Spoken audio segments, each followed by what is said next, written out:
7 o'clock in St. Louis, you're listening to TMA. It's presented to you by Brown and Crouppen on 101 ESPN and the TMA STL YouTube channel from the Stiefel Studios. Welcome to the Healthcare Evolution. 7 o'clock hour. Tim McKernan, Doug Vaughn. Doug, look who's back. Back again. Martin's back. Tell I saw a him friend. sitting over there. Hello, Martin. Doug, great to see you. Well, I think you're the lead today that you're I'm back. the lead? The You're lifetime the roofing lead? Yes. Martin is the lifetime roofing lead. That just think shows so. you're a rights holder because you don't want to talk about these Cardinals. Well, he's been gone on vacation, and now he's back. I think Will you that's tell the us where lead. you went, or do you want to just say you went to Jackson's parents' place in the Hamptons? We were in, I think Robin Leach called it the Caribbean in the Midwest, Bull Shoals Lake, which is down below Table Rock. So Carson, the 15-year-old, is into fishing.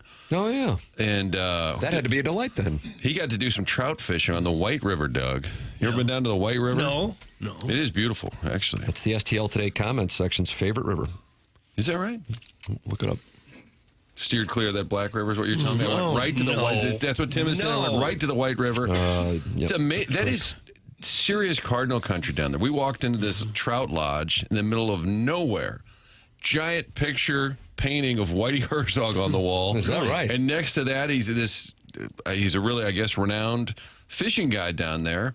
Don Craner, he's got his own lodge, and then next to that picture of Molina, Pujols, and Wainwright, he said he used to take Stan Musial fishing, and he said, I come up for several series a year, stay at the West, and I said, it's still amazing how many people from the region will come up and spend 4 or 5 days in a row just going to Cardinal games. But it was great. Did a little boating, jet skiing with the kids, and it's amazing because Missouri's not a huge state, but you don't realize how much of this state you've never seen. Doug, you ever been to Licking, Missouri? Yeah, licking. It felt like a TMA inbox. It was the town is called Licking. I said, did we run out of names? Do we really want to call it Licking, Missouri? Any good places to eat in Licking? There's Houston, Missouri. We drove through Houston, Missouri. Saw the countryside, Doug. Yeah, I had a fraternity brother from Houston, Missouri. Sigma Nu, snake. Yeah, that's right. And it's Texas County. Tastes like tongue. Yeah. That would make sense. But, my wife's the outdoors person. My son is, I think, getting that from her, the fishing. She's like, what do you really want to do? And I said, does the Airbnb have an ice machine? Okay, we're good. That's I've all kind you of need. taken on the Rich Gould tailgate mentality. You guys just head in without me. Did you catch any fish? Oh, the two of them went out with the guide, and they caught like 40 trout. 40? Just like nonstop. Had a great experience. And so then you kept them, or you just released them, or just you released eat them? them. Or Just released them. Just for fun, Doug. All right. Just for a little... but great. On the water, it's really a beautiful lake, and there's nobody there.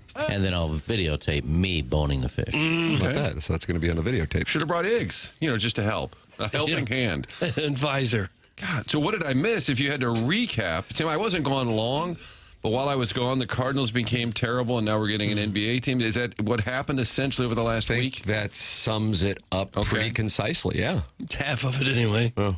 The Cardinals did fall apart. Okay. You getting an NBA team? I don't know. Okay.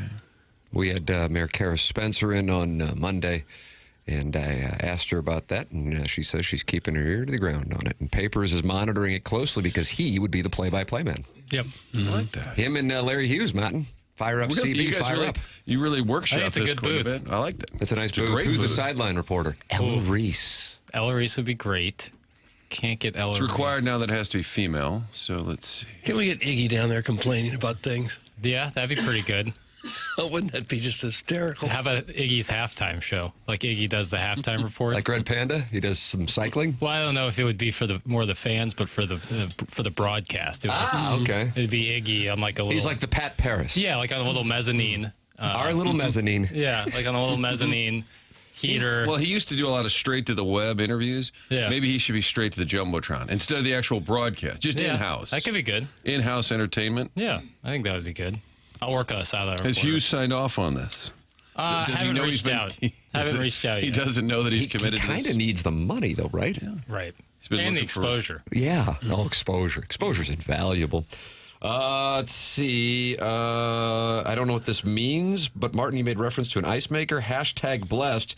If you don't have 2 under-counter ice makers plus 1 in each freezer, you are 100% not in Cottleville. Doug, do you follow that from the Veiled Prophet who hosts a ball every year? You're not in Cottleville. If If you do or if you don't have those. There were so many negatives. I'm trying to track them down. If you don't have 2 under-counter ice makers plus 1 in each freezer, you are 100% not in Cottleville. So there are 2 knots, so they cancel each other out, right? Right. So that means they have a lot of those in Cottleville. I guess so. Condo paid for, no car payment.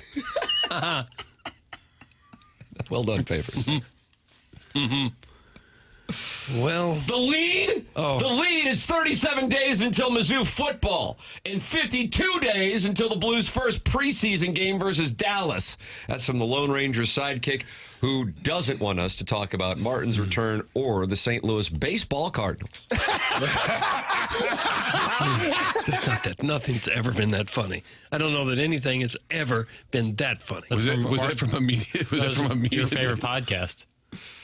No height. New Heights. The Kelsey brothers. The Kelsey Oh, brothers. that's podcast. right. Every time I hear it, I go, where's that from again? Yeah, That is your podcast, Martin. They do enjoy a good chuckle and a lot of F words. That was more than a chuckle. I have to say, every time you go through a small town in Missouri, though, I hear Mike Shannon's voice. I do. I just hear, how's everybody licking Missouri? Like, just, every sign that would go by, I would just hear Mike's voice. And they probably were tuning in at some point. Oh, sure. The Cardinals are their team down there. I was a little concerned that drop was from media days, like a coach made a fun. Maybe Drink had another Kansas joke, and the boys are ready to...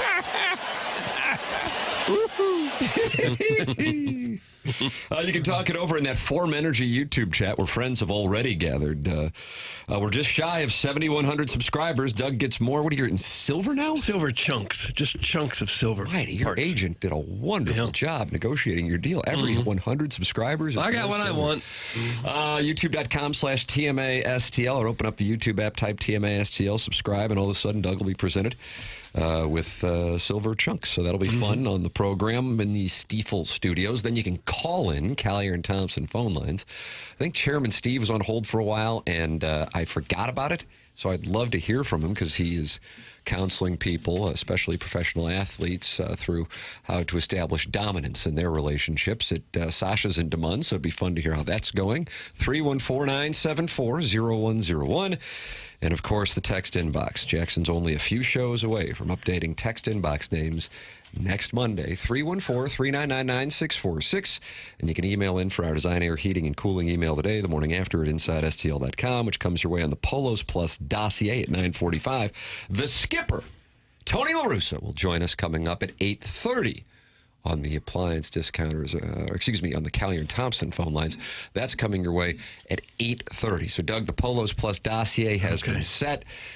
Martin Kilcoyne is back, and the Cardinals are falling below 500. Oh, my. Our blue chip stock and friend of the program, Mike McGreevy, had his first blow-up start of the season, and the Cardinals have fallen below 500. Hello again, everybody. Well, hello. I guess McGreevy's probably the worst start of his career.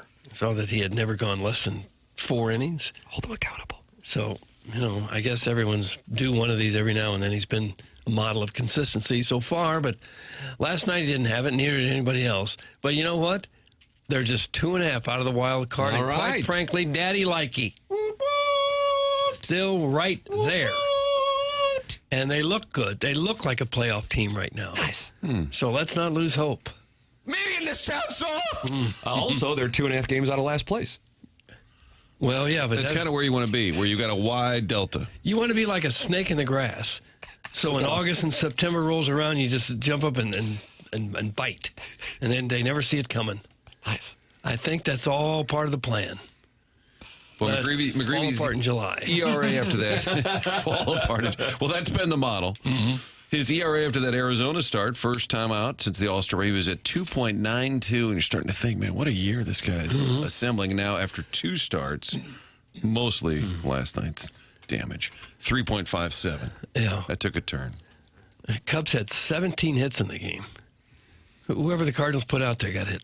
I can't stand this team. Well- they got no balls. Well, I don't know about okay? that. I want teams with balls. I want guys with balls. I don't know if you can tell if they got balls or not just because they lose a game. So 3-9, Doug, since the All-Star break. Yeah. Are the boys tired? Do they need a break? No. They better not be tired. It's a professional athlete. You better not be out of gas. I didn't say they midway were. I through was the just season. asking. No, I don't think they're tired. I just think that I just think they're a little thin in talent. That's about as direct as it can be. Yeah, that's where it is. Mike McGreevy spoke after the game, and he was talking about the Cardinals falling below 500 and giving some perspective. Here it is. I think in times like these, you have to remember like what this year was supposed to look like, but there were expectations on us. I think we've exceeded those expectations like tremendously, but we have to make sure we take a step back, play the way we were playing early on. It's like, hey, like just play free. There's no need to go like white knuckle up there, for an at bat, or I got to make this perfect pitch and that'll get me out of it. It's all part of the process. It's part of the game. We have X amount of games left, and I want every one of us, especially me after today, to take as much as we can from these next games and take it into next year. Dougie's giving perspective on where the expectations were at the start of the season and where the team is now, and talking about perhaps feeling tightness, feeling pressure, whether it be up at the plate, white knuckling at bats, or feeling like a throw the perfect pitch. That game turned in one at bat. Do you remember in 2013, the most famous at bat of the campaign? And including the postseason, which of course is a direct tell that it's in the postseason. Probably the home run the Giants hitter hit to end the series. Was that 2013? No, it wasn't. 14. You're thinking of Ishikawa? That was when Michael Wacha hadn't 2013. pitched for a month and then came in. Yeah. 2013, they won the NLCS against Kershaw and the Dodgers. Matt Carpenter, Kershaw. Out there, was it game 2? Game 6. And Kershaw's out there trying to get that thing to a game 7, and Matt Carpenter has, I don't know, something like 11, 12, 13 pitches in the at-bat, and then ends the at-bat with a double and essentially ends the series after that at-bat. Last night, McGreevy, it was kind of, as he said at the outset, he strikes out PCA. And in Derek Gould's article this morning, really good article, we'll get into some of the stuff in there regarding trades, he felt like he had his stuff. He says the stuff was sharp after the first at-bat against PCA. I'm like, ooh, this is going to be a really good game.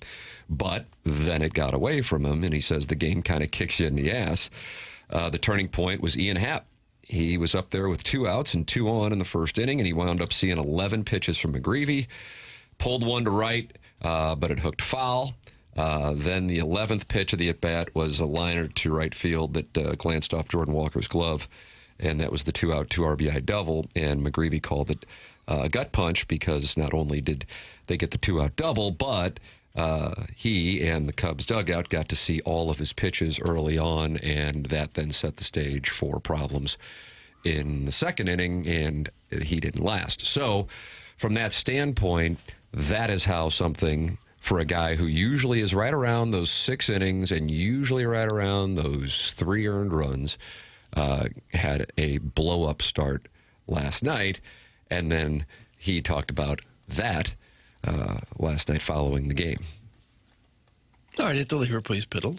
So I was talking to D-May there in the 8th or 9th inning, I think, and I was joking with him. Like, obviously, I didn't want it to happen, but if you were to tell me, like, hey, like your first blow-up game is going to happen like late July, it's like, well, if I have to have it, I guess I'll take it. But it's a great learning lesson. It's part of the whole year is just having these like growing pains, and it's sure painful today, but it won't be tomorrow because it's right back to work. So McGreevy said he was sitting there with Dustin May and coming to terms with it because that first blow-up start takes place on July 28th. They inevitably happen. Hell, Dustin May's first blow-up start was his first Cardinal start. Tonight might be his last Cardinal start. Derek Gould reporting in the Post-Dispatch this morning. The Cardinals are actively exploring what they can get in return for Dustin May. His final start for the Cardinals could be tonight. And they're entertaining overtures for JoJo Romero, Ryan Stanek, and Pedro Pages. There are other players under control for at least another year, such as outfielder Lars Nootbaar and Riley O'Brien, who they will also weigh interest in. The front office intends to remain true to its advertised approach, quote, long-term ambition over short-term sugar rushes. Doug, short-term sugar rushes. Okay. I mean, that's all great, assuming you get some useful players coming this way. What do you think you're getting for Pies, Doug? What are you getting for Stanek? Not much. You got to be pretty savvy if you're going to get anything of note there. Yeah. Give me a double-A guy that maybe will pay off in a couple of years, just kind of a sneaky good player. There's probably not a lot being thrown at you. No, I could see how there's a team in contention that might think they could get some good outings out of Stanek. I could see some team with a thin bullpen saying, yeah, we'll take a shot on him. I don't know how Pajes would be the backup for most teams. I don't know how much value he's going to have on the trade market. Right, that's what I'm saying. He might have more value just being where he is as a guy everybody seems to love as kind of a mentor for the younger catchers. I love you. Be nice if Dustin May would shove tonight, and then they can sell high. Absolutely. Approved on that. And do you think everybody in town now is at the point where, all right, it was kind of a fun idea that maybe they would just hang around? 2.5 out of I wild know, card, dog, and I frankly, know. Daddy likey. Okay. Does Daddy like 2.5 out of last place? I don't mind it. The parallels to last season are Stark? Yeah, I mean, they fell below 500 on Friday, August 1st of last season. Now we beat him to the punch. But the crumbling really started, if you want to call it that, Thursday, July 10th. So maybe the descent started a little quicker. This has been a little bit more of an egregious drop. I'd say the crumbling started when they blew that 7-0 lead. Yep, I agree with you on that. That would have been like I also think the Brewers series and whatever went on with the pitching, I do think, I mean, not that this team, unless we see a 2011-like run, I'm not quite sure the tools are there for that, goes on some kind of tear, that was a moment, and in particular, whatever went on with the handling of the rotation in that moment, which, Martin, you certainly focused on. The Feddies of the world? Well, when they didn't start McGreevy and mixed and matched with odd rotation decisions. They seem to be willing. They said they were contending or trying, but they kind of gave you a message they were not. Yeah. So last year was 8-16 in the month of July. Doug, right now we are at 53, 54. Are we at 9-16? Here we go. Some quick Here we math go. here. Look at so this. you're saying we're ahead of last year? Yeah, by half game. Therefore, Unbelievable. Daddy likey. It is amazing that everything, like you come back home after that rough trip and all of a sudden you got McGreevy in that makeup game on Thursday, and he's not great. You're kind of counting on him at this point to be a stopper, which is unfair. And then last night things are just going so bad. Well, at least we got McGreevy. And you haven't been able to count on anybody. And even if he had pitched well, they still only scored 2 runs again. And that to me is, and I understand, listen, we're doing a program, literally, the morning after, a terrible start, and McGreevy himself called it a flat-out blow-up start. However, if you want to look at why this has trended the way it has, it's more about the offense than anything else. Now, don't get me wrong, you also have seen the bullpen doing what, for the most part, the bullpen has done, but Romero has been on the IL.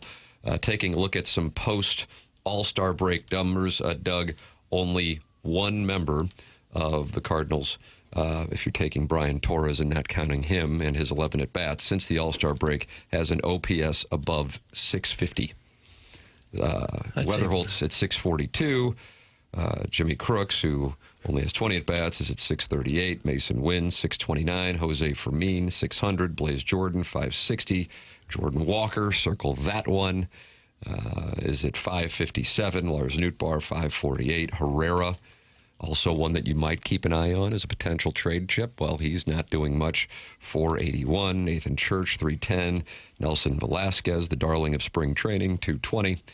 So that gives you an idea of what the issue really has been in the month of July, and in particular, since the collapse after the All-Star break, the offense. That's where the number one problem has been.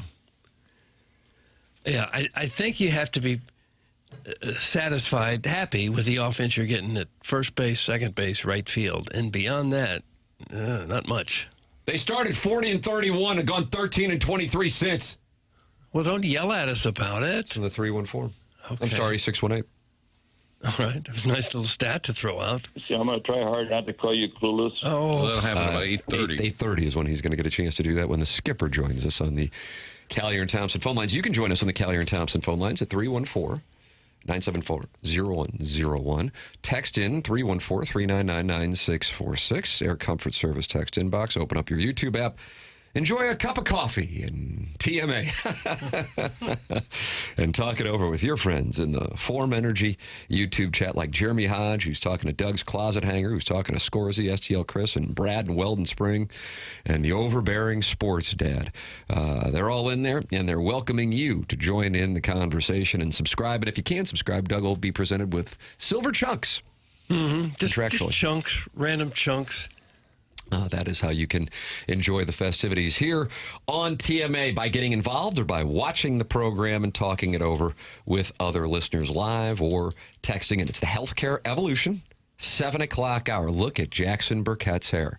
Jackson, do you think you have that head of hair if you don't go to Healthcare Evolution in the month of January? I do not. Wow. I do not. You're trending towards Cousin It.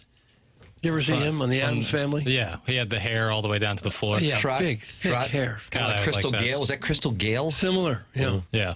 You're I- going toward Crystal Gale. When I went to Healthcare Evolution, I said, "Give me the Gale," and Give me the Gale. I wonder if they'll adopt that slogan. they knew what I was talking about. If you want to get the Gale, you go to Healthcare the Evolution. Gale. Get the Gale, get the Gale, get the Gale. Was that what the mom at LSU was doing in the White House? Was that 2020?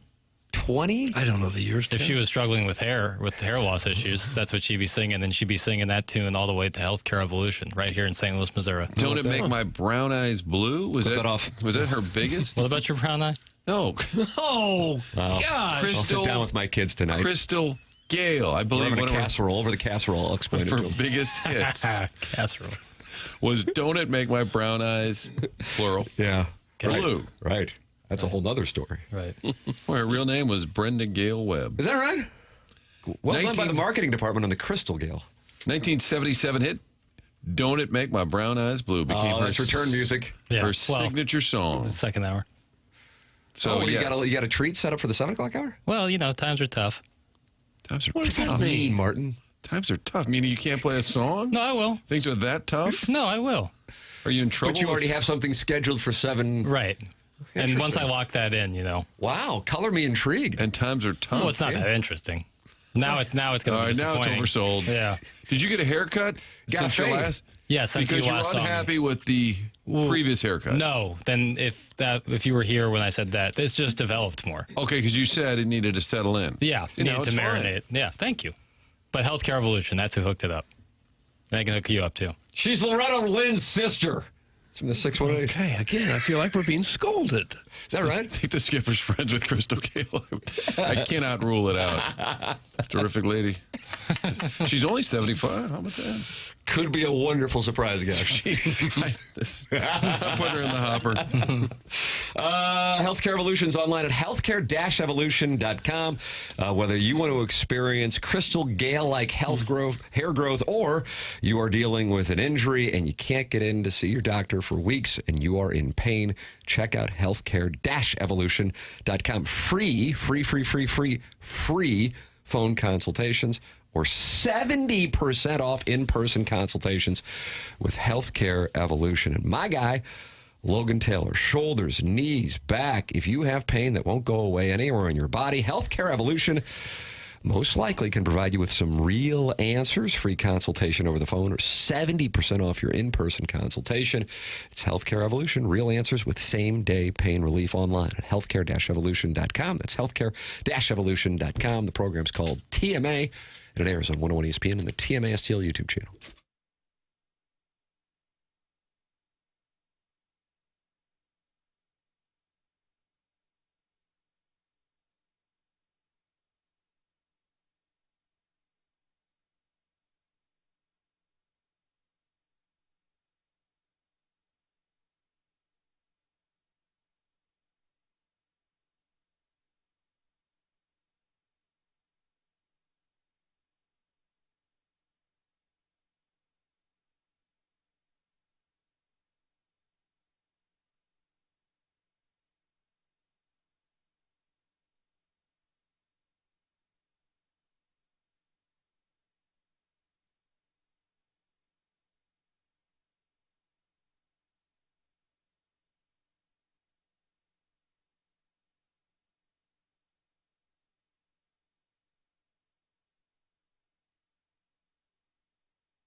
It's great perspective. It's a Cardinals tribute to fall. Faber's hair. Kind of helps. Below 500. They are not happy, unfortunately, in this Air Comfort Service text inbox at 314-399-9646, and they're not happy with us. Have you guys already addressed Burley? Seemingly the magic of journalism in the 21st century. That is the, I think, official word of journalism. Seemingly mouthing, F this place, last night on the broadcast. Is there a journalist in this town with some balls that will ask for some clarification on those remarks? If he meant it, get your ass out of town, pal! That's from the 312. Which is a Chicago area code. No, Chi-Town stand up. So are they just trying to troll here a little bit with that 312? Well, Martin, that's where your text audit can help you out. And he sent on July 17th that Tim's soft voice pisses me off. And he's still being forced to listen days later. That's correct. Well, I have a carport. Likely. But, Doug, why don't you have balls? Well, because I got neutered. Well, and Doug, you did. On July 15th, this same feller said, I'm driving to Chicago now. Doug should be in my passenger seat since he's such a Chi-Town homer. Whoa! Pathetic. Go back on vacation, Doug. I'm going to Chicago. Stand up. Chicago's my town, see? Edward G. Robinson, he played a pharaoh. Right. And I don't even know what this one is about. It just says, get this idiot off the air. That's all it says. That's probably directed at me. Could have been anybody. But was it when Burleson hit the deep fly that didn't, like he was mad at the stadium? I don't know what the reference is to. Well, Derek Gould does talk about that, not necessarily F this place, but the opening of his piece this morning in the St. Louis Post-Dispatch, which you can read online at stltoday.com. There was a moment between the Cubs' early lead and their insurmountable increase of that lead that Alec Burleson let some frustration rip. The Cardinal first baseman had drilled an 0-2 pitch to deep center field, and the ball traveled an estimated distance of 401 feet, where it found a glove waiting to catch it for the final out in the first inning. The range of the outfielder, as much as the challenging dimensions of Busch Stadium, had robbed Burleson of an extra base hit. It robbed the Cardinals of a base runner they've been craving for weeks, and would be part of a loss that robbed the Cardinals of what's been a hallmark point of pride for this season, their surprise record. An inning later, the Cubs led 7-0. So perhaps that's what Derek Gould's referencing, but he doesn't. He has quotes from Alec Burleson. Baseball is happening to us, and it can be frustrating, but I think we've got the right group in here to get past that. They cut to him, and he looked, if it's the same, if that's what this texture's talking about, I didn't pick up on that, but he almost was laughing, like smiling. Can you believe that? Kind of like in the spot they're in, that nothing's going their way. The Nolan Arenado drive to left center against the Phillies in Game 1 of the 2022 Wild Card Series. Well, he wouldn't be the first player to ever be frustrated because something didn't go right and mouth an expletive. But you want him out? No. You want him out? I mean, if you ever sat right next to first base, you'll hear a lot of cursing as players hit the bag and they're out. Happens frequently. They pop up, whatever. A lot of cursing going on down there. Somehow we get through it. But you don't let your kids sit next to first base? No, absolutely not. We're way up in the 300 level for that very reason. Have our media start a trend overanalyzing lip reading on a nightly basis. That'll certainly make players want to come here. That's from Sharon in Clayton. You were hot, weren't you? Darn right I was. See, even in roller derby it happened. And the darn right I was sounds like a 12-year-old boy. It just sounds like a little, and I know it's a female. Sounds like Peppermint Patty. Yeah, good call. Edward G. Robinson was not a pharaoh. That was Yul Brynner. Come on, Tim. Right. That's Yul from the Brynner. 636. He was a government official in Egypt. I think he was like the governor or something. But whatever, no matter what was happening up and down the Nile, he'd say, Chicago's my town, Gene. Correct. And they were confused because Chicago didn't exist. To their knowledge. Yeah. He just couldn't get away from it. He played Dathon. Doug, do you pronounce it Dathon? Governor Dathon. I don't know. Dathon, an overseer in ancient Egypt in Cecil B. DeMille's 1956 biblical epic, The Ten Commandments. Good or bad? Overseer. I've never seen it. Nice show prep. I need to see more of Cecil B. DeMille's filmography. Gareth back this week? Don't say filmography. Probably nothing this week. Uh-oh. What's that about? It's just been, nothing's coming out as of right now. But this will be an opportunity to review the Ten Commandments. Yeah, let's flash back to 1956. I wanted to go see Young Washington yesterday, and it was like sold out all over town. I think Tuesday is a cheap Half ticket price. night. Yeah. Have you seen that? Is that any good? I have not seen it. Why not? I just haven't seen it. But I mean, earlier you just said nothing's coming out, but that came out, and then you haven't seen it, and you do this movie podcast, and Doug's getting irritated. It's fine. I Papers about honestly you. don't have much on it, nor am I really. Like, I don't really want to. I don't know what you want me to say. When I checked the seating What if it was available on like the movie, young Marx or young Lenin? Would you? No, I wouldn't want to go see that either. Young Marks? Oh, here Young it goes. Mandami. Yeah, Jackson hates America. He doesn't want to go see this. What looks like no good. Oh no! Just from Father of our looks. country. Just from looks. Why does it look no good, boy? I don't love the cast. Well, who's in the cast? I don't even know. You got Andy Serkis, who I do Andy like. Serkis, I do like it. Kelsey Grammer, Kelsey Grammer, Doug Frazier. Sir Ben Kingsley as Robert Dinwiddle. Hell that. And then George Washington played by William Franklin Miller. I've never heard of this gentleman. no. Well, that's better. Some historical figure like that. I do agree. You don't want a well-known actor. I do 'cause agree. Then all you see is the actor. You got some baggage with them. Yeah. That's a good take, Doug. But if I, you know how you got to pick your seat before you go? Yes, sir. If all that's left is the front row, I'm not going. Because you have to have the neck of an owl. That sucks. yeah. It's a bad experience. Yeah. And you're going to Agree pay with for that. that? No, get out of here. Unless it's something like you desperately want to see and you don't have to. Like, only in the worst situations, and even then. But now with the recliner seats, it is a little better. Yeah, it helps a little. But it still sucks. Yeah. When young Woodrow Wilson comes out next year, papers will be first in line. That's from Jobu's Rum. They're going to do a Probably young not. Woodrow Wilson? Probably not. The world's biggest Woodrow guy. Clip that off. His wife apparently was the actual president the last couple of years after he had his stroke. And yeah. They pretended that he was fine, but she was actually the one calling the shots. But they posted pictures of him on Instagram, and he looked fine. Yeah, on Insta he did good. Yeah. Still can't believe how rude Sir Ben Kingsley was to Christopher. That's from Josh Bob Bill, who shares a building in Tampa with Keisha Gray. Doug, Sir Ben Kingsley in The Sopranos, and this is Christopher Maltasanti. Yeah, that's a really funny episode. When he goes out to L.A. to try to get him onto that terrible sounding mob horror movie. Cleaver? Yeah, Cleaver. Forget what happened in that. He just keeps badgering Ben Kingsley. And then who's he steal? Did he steal a gift bag from Lauren Bacall? Did Christopher steal a gift bag from Lauren Bacall? I don't know. She was married to Bogey. Bogey and Bacall. Mm-hmm. We had it all, just like Bogey and Bacall. That's Might be right. great return music, Jackson. Okay. What's the name of it? Just Key Largo, right? Bertie I Higgins. think so, yeah. And if you're friends with So, Lauren too many- Bacall, what's you the would, damn name say of the Betty. They all called her Betty.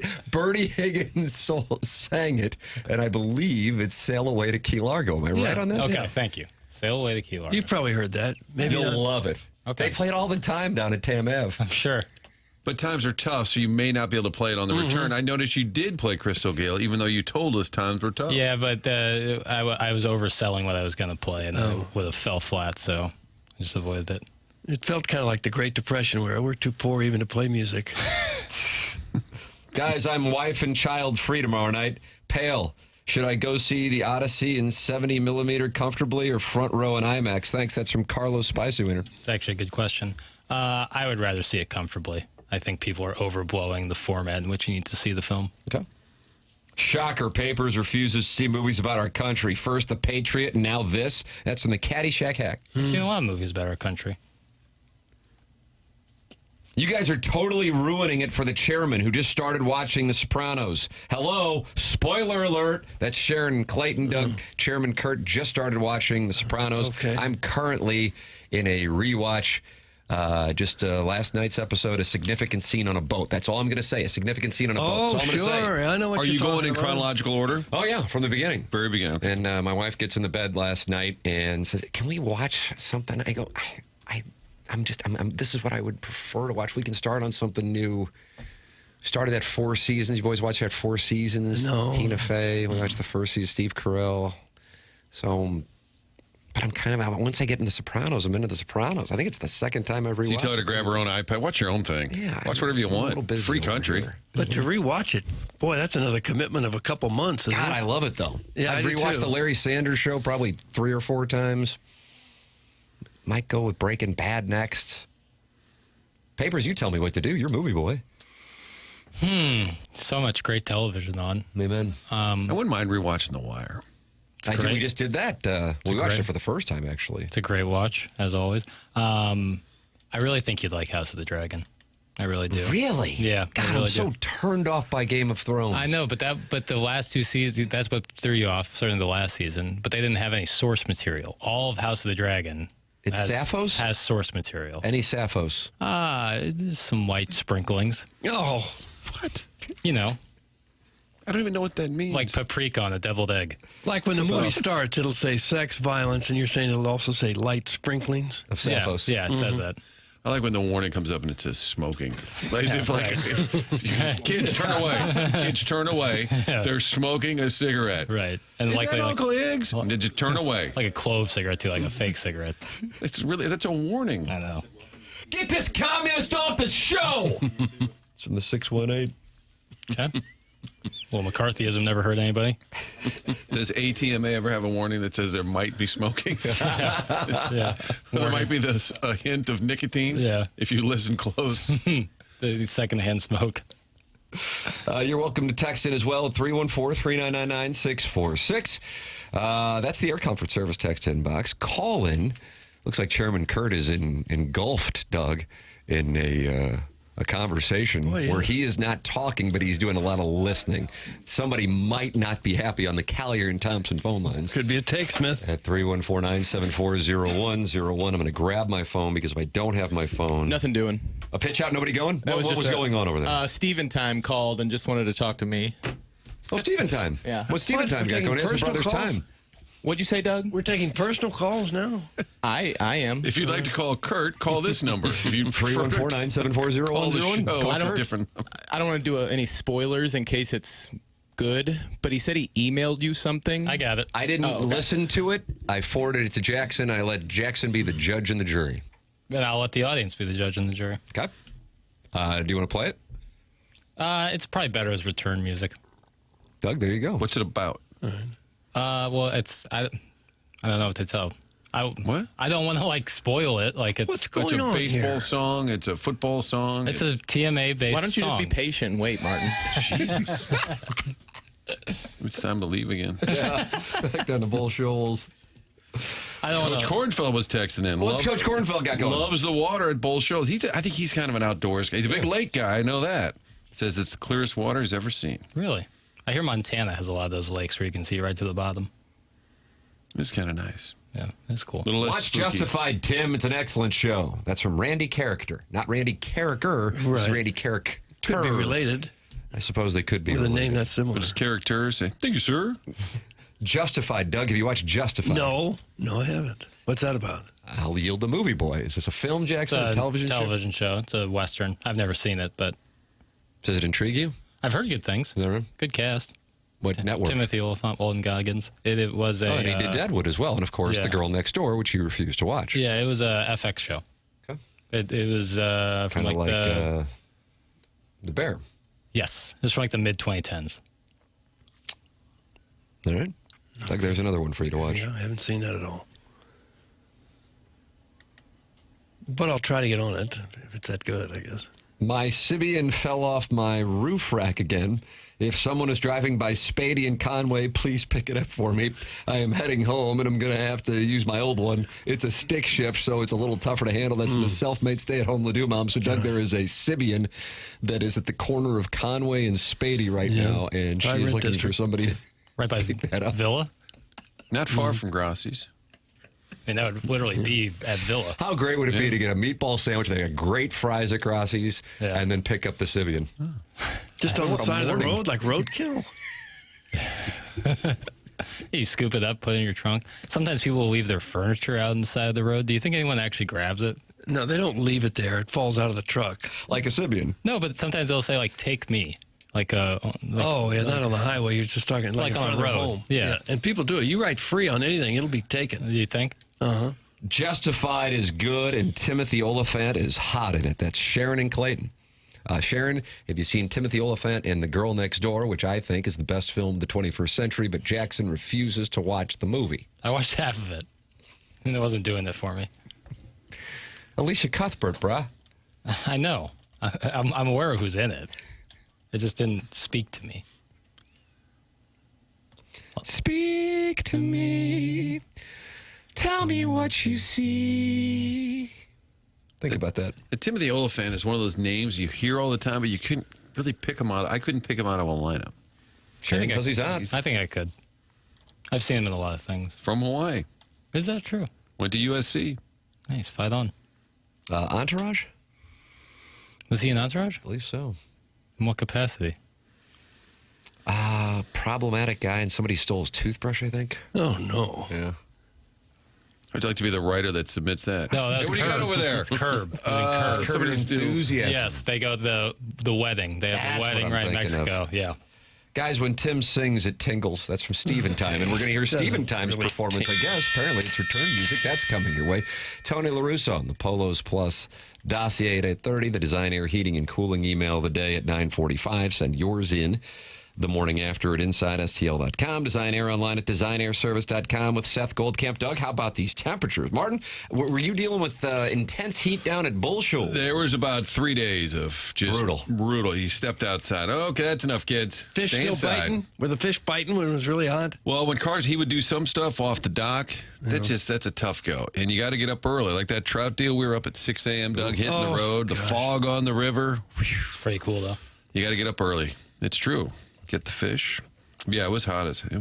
Yeah, the last couple of days. And good news here over the next week. We don't have anything above 80. Now it looks like it comes back next Thursday at 96. But temperatures are going to be temperate in the St. Louis area for about the next week. You run into issues, go to DesignAirService.com. That's Seth Goldcamp's team. And they will come out. They'll fix it. No upselling. You can count on them. That's why they have been the place where Doug, Martin, and I have gone for the last decade. And they have been with TMA for more than a decade. DesignAirService.com. Design Air Service Heating and Cooling. The program's called TMA. It's presented by Brown and Crouppen on 101 ESPN from the Stiefel Studios.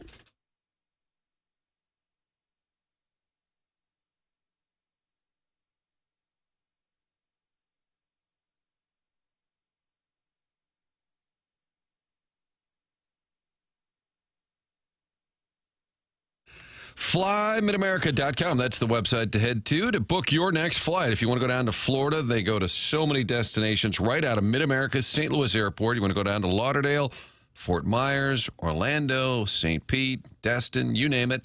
They go there from Mid-America's St. Louis Airport in Muscuda, Illinois, not far at all from downtown St. Louis. And get online when you book the flight. Get the best prices available from Allegiant, going to places like Las Vegas. They've flown to Charleston, Knoxville, great destinations throughout the year. Direct flights and great service. And it's convenient. How about all of that in one spot? Mid-America's St. Louis Airport. Park in the lot in front. You get through the gate, through security. Takes you about 20 minutes from your car to the gate. Convenience you don't get anywhere else. We're talking about airline travel these days. So book that flight. We did it for spring training. Flew direct down to Fort Lauderdale. It's my niece came in over the 4th of July. Flew from the Tampa, St. Pete area. People are starting to figure it out. Convenience, great prices, all at one spot. FlyMidAmerica.com.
This is Jackson with a Sports Center update brought to you by Universal Windows Direct. The Cardinals lose again last evening. That's 3-8 since the All-Star break. They try to get right tonight against the Cubs, 6:45 p.m. first pitch. Dustin May on the mound for the Redbirds. That was another Sports Center update brought to you by Universal Windows Direct. You'll be saying, I love my windows.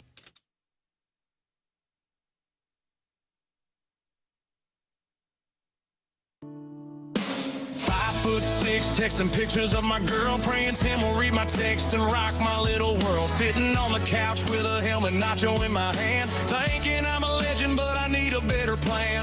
I don't have the confidence of a Jeff Gofor, thinking Tim reads my text like I'm his buddy next door.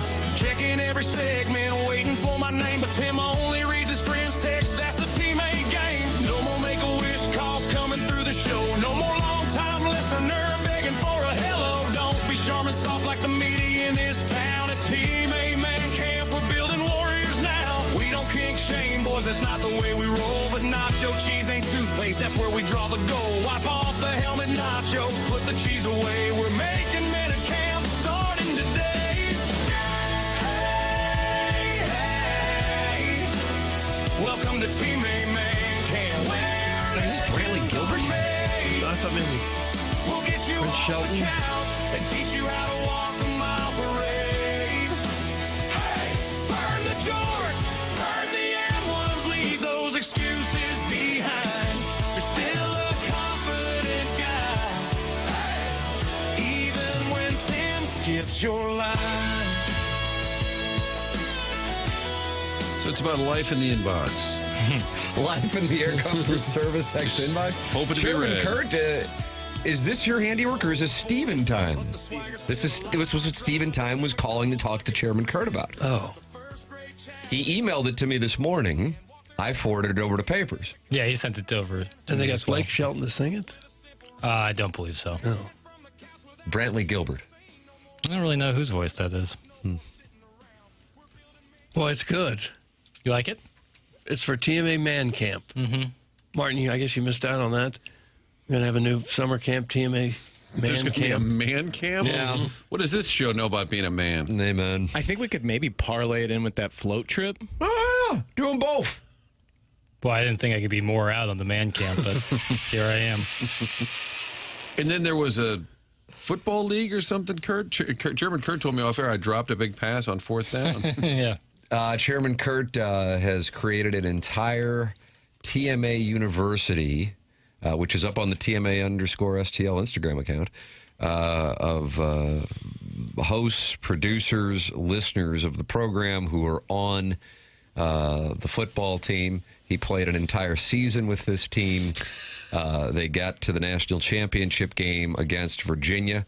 Apparently, like 70 people watched him play this game on YouTube. Oh, gosh. Yeah, we had like 73 concurrent viewers. Now the video's up like over 300 views, so people went back to watch the big game. Hell yeah. How long does the game last? It's not 3 hours, is it? No, I think that one. And I turned the quarter length up a little bit for the championship, so I think it went around 90 minutes. Oh, 90 minutes. Gosh. That's worth it. We do have, we did get some naming rights to the stadium for season 2. So season 2 will be played at Polo's Plus Stadium. Nice. Oh, really? And the Mound City Capital Partners have a jersey patch now, so sponsors are rolling yeah. in. Look at this, Doug. Notre Dame shaking in their boots. Yep, they are. Well, SoFi be gone. where do I purchase my TMAU jacket? That's from Scissor Me Timbers. Let's see. TMA Man Camp and the float trip should be held in Licking, Missouri. Martin, you drove through Licking, Missouri. That's from the Unknown DJ. I suppose we could get a line of letter jackets, and if you text in enough or call in enough, you earn your letter. I mean, can you imagine if you wore that to Napoli? You have a TMA on your, if you're a Letterman. The sponsor that has the naming rights to the stadium just happens to be in the business. So Doug maybe Polos Plus, sponsor of that dossier. They created this little tiny little lopsided hat I'm wearing. maybe we make some TMAU merch. Now, we could do it in Licking, Missouri, but there's also a small village in Henry County, Missouri called Tightwad. Oh, Knob Noster is another good name. Yeah. Was that where wide receiver John Dossman of the 1998 Missouri Tigers was from? Am I right on that? I don't know. I think that's where Whiteman Air Force Base is, though, isn't it? Knob Noster. STL Today Comments' favorite Air Force base. KG, I was really hoping the stadium would be sponsored by Chuck's Boots. That's from the Hunchback of Vaughn Castle. Chuck's money's no good here. Does Sharon go to Barrio in Des Moines? I saw someone who looks like a person that sends the texts that she does there. That's from Chairman Steve, thinking he might have had a sighting of Sharon in Clayton last night. How would you know what she looks like based on her text? That's a good question. I don't know. But soon you'll know if these people are real because they'll be wearing their TMA letter jackets. Yep. They'll be all over Clayton and Huntley and Ladue and Frontenac. Yeah. Nice. Yeah. And we're a well-heeled audience, aren't we? We could I guess it could just be a patch and you could put it on whatever clothing you wanted. Sure. So if you didn't want to buy the jacket.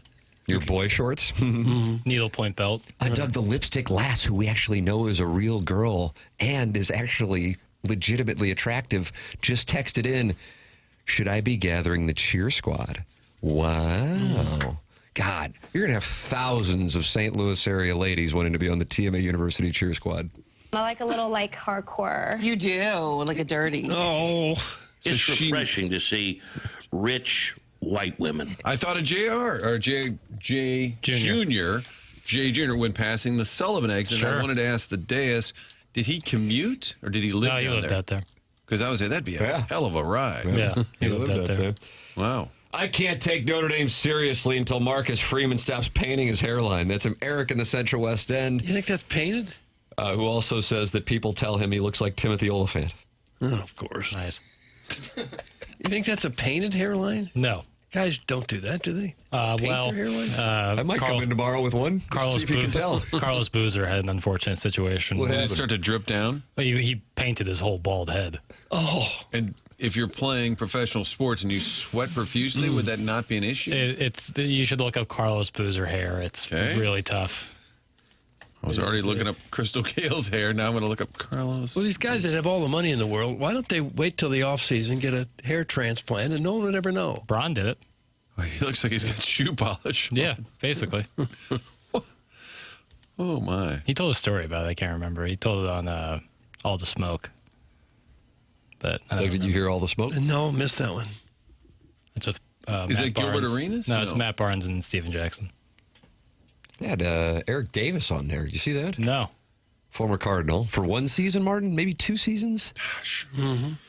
Made fun of me in polling for being short when we would drop by that corner of the locker room that wasn't recommended to drop by, but yet kind of amusing if you did drop by because you knew you were going to get your balls busted. Veteran bunch. Yep. Him, Ray Lankford.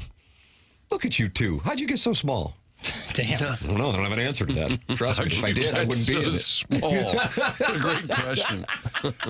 I swear I was in there one time. We were both in there doing, journalism. And you went up to him, and he, turned around and was, yelling, what do you want to talk to me for, man? I went 0 for 4, 3 strikeouts. Get out of my face. And, he acted like he was mad, and you turned around, and he looked at me and winked. Like he was just messing around. It was great. He would be fun to get on. He actually, so he just did an interview. This is where I saw it. I'm virtually certain it was that podcast, Jackson. I saw it, at 9 o'clock last night. The I NBA just guys? sent it to you. What's that? With the NBA guys? All that smoke? I'm virtually certain that's what it was. Had Eric Davis, I'm saying. I just thought it was an NBA vehicle. No, they just had Royce Clayton on a few weeks ago, didn't they? Okay. So he was telling a story, in 84. It's probably when he was coming up with the Reds, which really speaks to his career that he was still playing. I think he went somewhere after St. Louis. Might have been Baltimore. Giants for 1 year. Okay. He was here for 2. 2 years, 99 and 2000? 99 and 2000. Those guys on that team said that was the funnest group. And when you look at the 2000 Cardinal roster, and now you kind of know some of the personalities, you can certainly see it. I remember after they won the division, and for that matter, the NLDS against the Braves, God, there were guys passing out in the clubhouse. They were so lit up.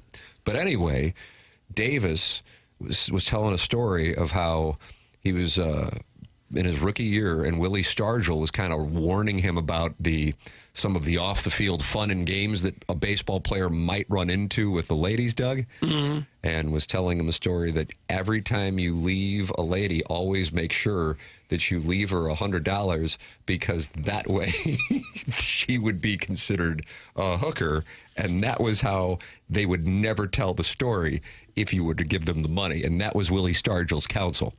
And he said he didn't want to give $100 because he had no money, so he was trying to give them $5 and $10 because he didn't want to get burned by being accused of sleeping around. And that was his tactic advised by, was it Pop Stargell? I'm not sure I understand yet. If you give them the $100, then the hooker won't say anything? No, they weren't hookers. Well, then if they took it, then they could be accused That's of it. it. So they wouldn't say a word That's because it. they took the money, and therefore they looked bad themselves, so they just had to stay silent. That's what Pop Stargell's counsel was with that. The We Are Family buckos. Is that John Candelaria? I think so. What's a rob-off means? There really wasn't anybody in our industry. Like Dick Ford didn't pull me aside. Here's your deal. No, you never got the Put kind a of 20 guidance. on the counter. She'll think she's a hooker. Like, what? Let's see. Eric Davis had one of the better stories in the skipper's book about bringing his own sack lunch to the game in Detroit after Tony had the post-game spread taken away. That's Alan Dadeville. I do believe there was one time where Tony said, you guys can't eat dinner after the game because you played so crappy, and so Eric Davis brought his own lunch. I think Holiday had stories, too, where the skipper, one time he, smashed the food table because he was so mad. So everyone went hungry that day? And then Holiday, he did a bit when he got an award at the MAC. He pulled out like a granola bar. He said, I used to carry these around in case Tony got mad. Eric Davis, he would be fun. He would be fun. He was great. This podcast, he was telling some good stories. I saw him leave the Cardinal clubhouse once, and he had on a derby and had a cane. He was a showman, Doug. Yeah. What do you think? Career home runs, the great Eric Davis. I think he just went into the Reds Hall of Fame. Like, why did that take so long? Yeah, he was a legend there. Yeah, there was a period there in the late 80s. He was about as good as anybody going. He was a heck of a player. The 1990 Reds, an absolutely great team that I feel like is because you had all these incredible World Series and storybook moments in 85, of course, the debacle with the blown call. 86 was the Mets and Red Sox. 87, Cardinals and Twins go 7. 88 is Gibson and the Dodgers shocking the A's. 89, the Earthquake World Series. 91 was a classic with the Twins and the Braves. And in the middle was this random red sweep of LaRussa's A's. And LaRussa's A's, were truly a team set to be a dynasty right before that Braves run. And only won one World Series, and that was the Earthquake World Series, which overshadowed their championship.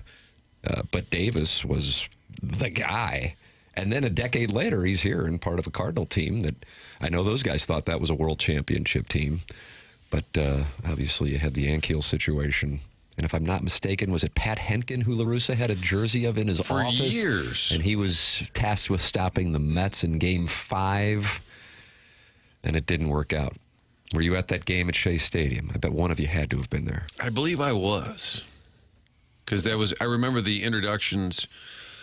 Well, when they went to New York for game, I guess it would have been Game 3. Remember they introduced the whole team, and Ankiel got like a standing ovation because he had been so bad. It was like the meanest, but he was laughing, at least on the outside when they were introducing him. Yeah, that team flamed out. God, I'm looking at it now. You had on the bench, Eric. This is what Walt would do. Find a veteran guy. Eric Davis, Sean Dunston, of course, Will Clark added.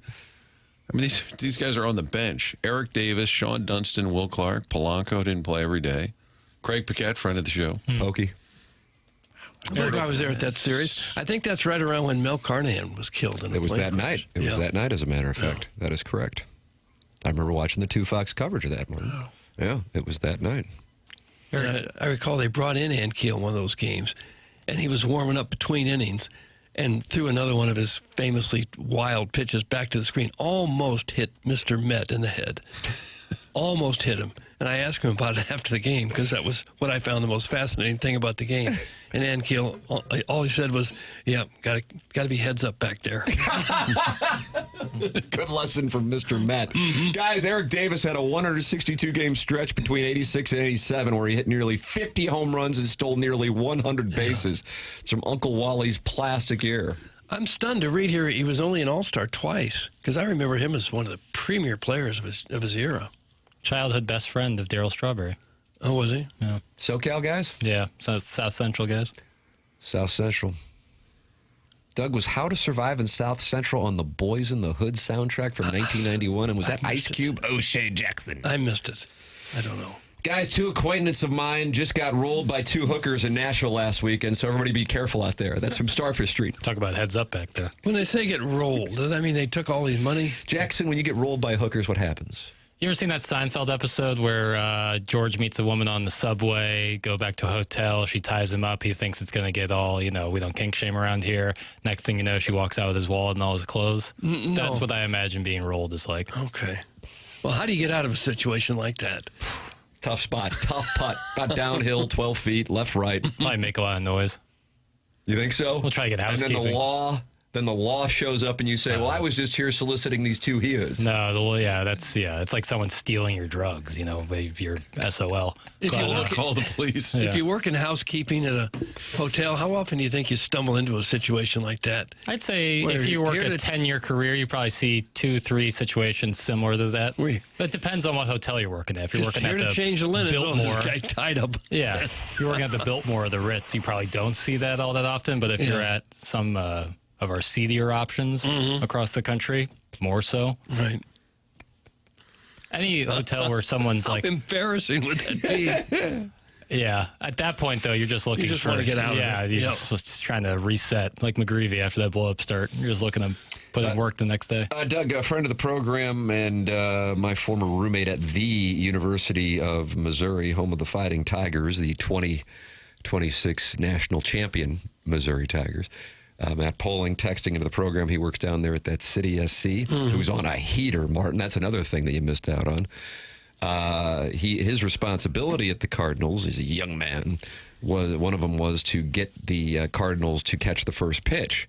And I believe that the tool at his disposal to get the guys out of the clubhouse, which, as we all know, but maybe the audience isn't aware, wasn't necessarily easy to do, which is why you see Justin Brule as the official first pitch catcher. Yeah, McGreevy does it a lot, by the way. Right? Just because he's sporting. Yes. Was, I believe, a $50 gift certificate to the Galleria. For whatever reason, Placido Polanco loved those gift certificates. So did Eli Marrero.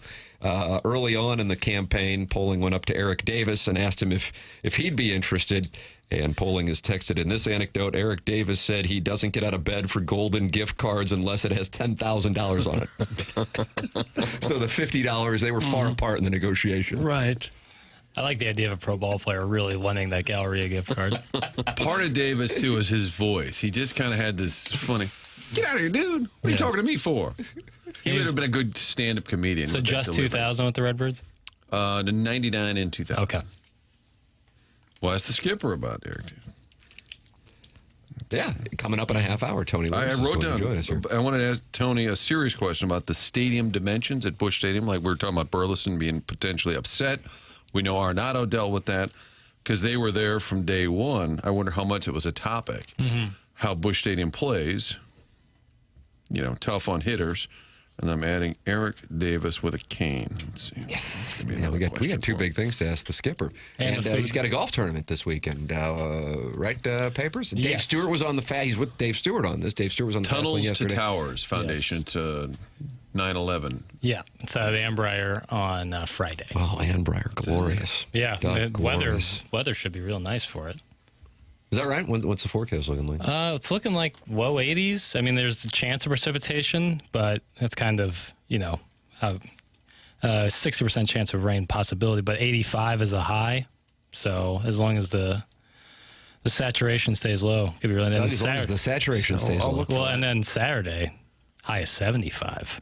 My goodness. And the low of 70, so really tight window. Doug, you could compress the ball in those conditions. Boy, it'd be so much better in those conditions. You can watch this program on the TMA STL YouTube channel.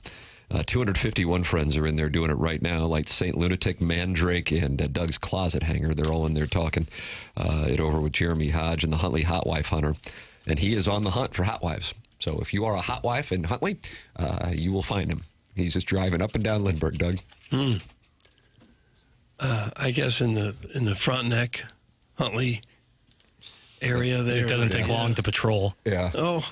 Probably like Clayton and Lindbergh. You go from Manchester to the southeast corner is a hot spot. Okay. Manchester to Clayton. I mean, I guess that's about it. And you've covered Huntley, and then some. Yeah. Now you've probably touched Kirkwood and you're touching Frontenac. And that would look different than that Hoosier cruising thing that I stumbled into on South Lindbergh. Yeah, I would imagine. Down there in the Melville region. I don't know for sure because I wasn't with you during that situation, but I would imagine. It was heavily Hoosiered. Skipper's joining us at 8:30 on the Polos Plus Dossier Design, Air, Heating, and Cooling email today coming your way at 9:45. The lifetime roofing lead, Martin Kilcoyne, is back from his vacation. And then the secondary lead, the Cardinals, as they stumble toward the trade deadline. Those topics and more coming up here on TMA 101 ESPN.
Oh, no, Doug.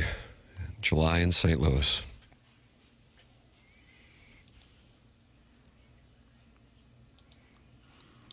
Doggies are playing well.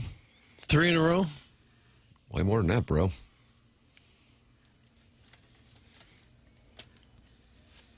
Winning streak starts tonight. Thanks, D-May. Tip your cap on the way out. Thank you. Yep. And that would be the perfect scenario. Enjoy Boston again. He just gets traded to Boston every July. Didn't he say recently, last week, right? He'd love to stay. Sure. That's what you always say. Mm-hmm. Yeah. And then you also talk about how great the fans are. And then ideally the reporter leaves you alone and you go play Golden Tee. See. Anything else? Yeah, I love it here. Fans are great. What else? Well, I want to ask you about your time. Yeah, it's been great. What else? You're open to, I'd love to stay. Also willing to go. Mm-hmm. What else? Because if you said the reverse, it would go really badly for you. That's right. Can't wait to get out of here. The program's called The Morning After. We are in the Fisher Window and Door Store, 8 o'clock hour. Tim McKernan, Doug Vaughn, Martin Kilcoyne, Little Jackie Papers, who loved that Rascal Puff. On the ones and twos, and Chairman Kurt filtering phone calls and emails. The Morning After at InsideSTL.com for our Design, Air, Heating, and Cooling email of the day. You're welcome to participate in the program in that Form Energy YouTube chat where friends gather. It's the TMA STL YouTube channel. Tony LaRussa. Coming up on the PolosPlus.com dossier, and Dan Janson. Doug wants to talk it over here on these Callion Thompson phone lines. Dan, good morning. You're on with Doug Vaughn. Good morning, Tim. Good morning, Doug. Hello, Dan. Martin's here, too. Martin's back. Say it again. Martin is back. Martin's also here. You don't have to say hi, Dan. It's okay. I'll get to you in a minute, Martin. Oh, He's got a hit list here. Yeah. Tim, moving forward, I'd like to be more on brand and be referred to as number one Red Devil caller. If you could approve that with Chairman Kurt. Chairman Kurt has the power to approve that. Chairman, do you approve that? I missed the first part of that. What am I approving? He would like to be called number one Red Devil caller, and I think like Jugs in D.C., Dan, the garbage man, they're all shouting. Yeah, there's a lot of shouting. Ben Bishop calls in a lot. Yeah, Ben Bishop loves this show. Paul Stasny. Am I crazy or does it not really roll off the tongue? I think it's one of those things that takes time. Something to that effect. I just want to get away from my government name. I'm getting too much publicity out there. Okay. People recognizing you everywhere you go. Too little, too late, my friend. Yes. I know. Jackson, are you taking two-part questions this morning? I am. Wonderful. Okay. I asked this. I'm going to China next week. Okay. And I asked this question not because you're a well-known communist sympathizer, but because I was told that I need to bring gifts to them, and not sure what the Chinese like. And somebody said they're huge NBA fans. And the only thing I know about the National Basketball Association is that like most TMA members, I could care less about the NBA, but I'm forced to listen to it on your Sports Center updates. And so that's the extent of my knowledge.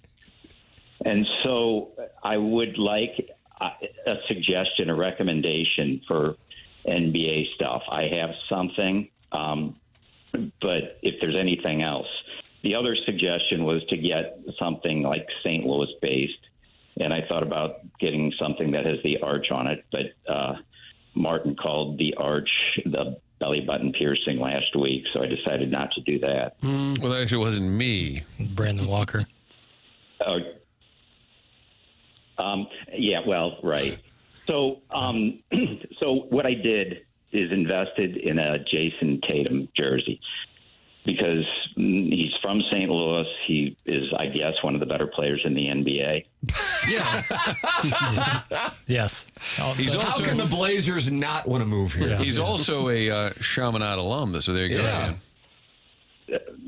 So he is a Chaminade alum, and Martin, you missed it yesterday, but apparently his golf tournament was held 2 days ago or something. So I assume he's in town. I'm sure he's listening to the program. Yeah. And I would like to get my Jason Tatum jersey autographed. Oh, I see. So, Martin, do you think, since your side hustle these days is getting stuff autographed, do you think you could help me out with that?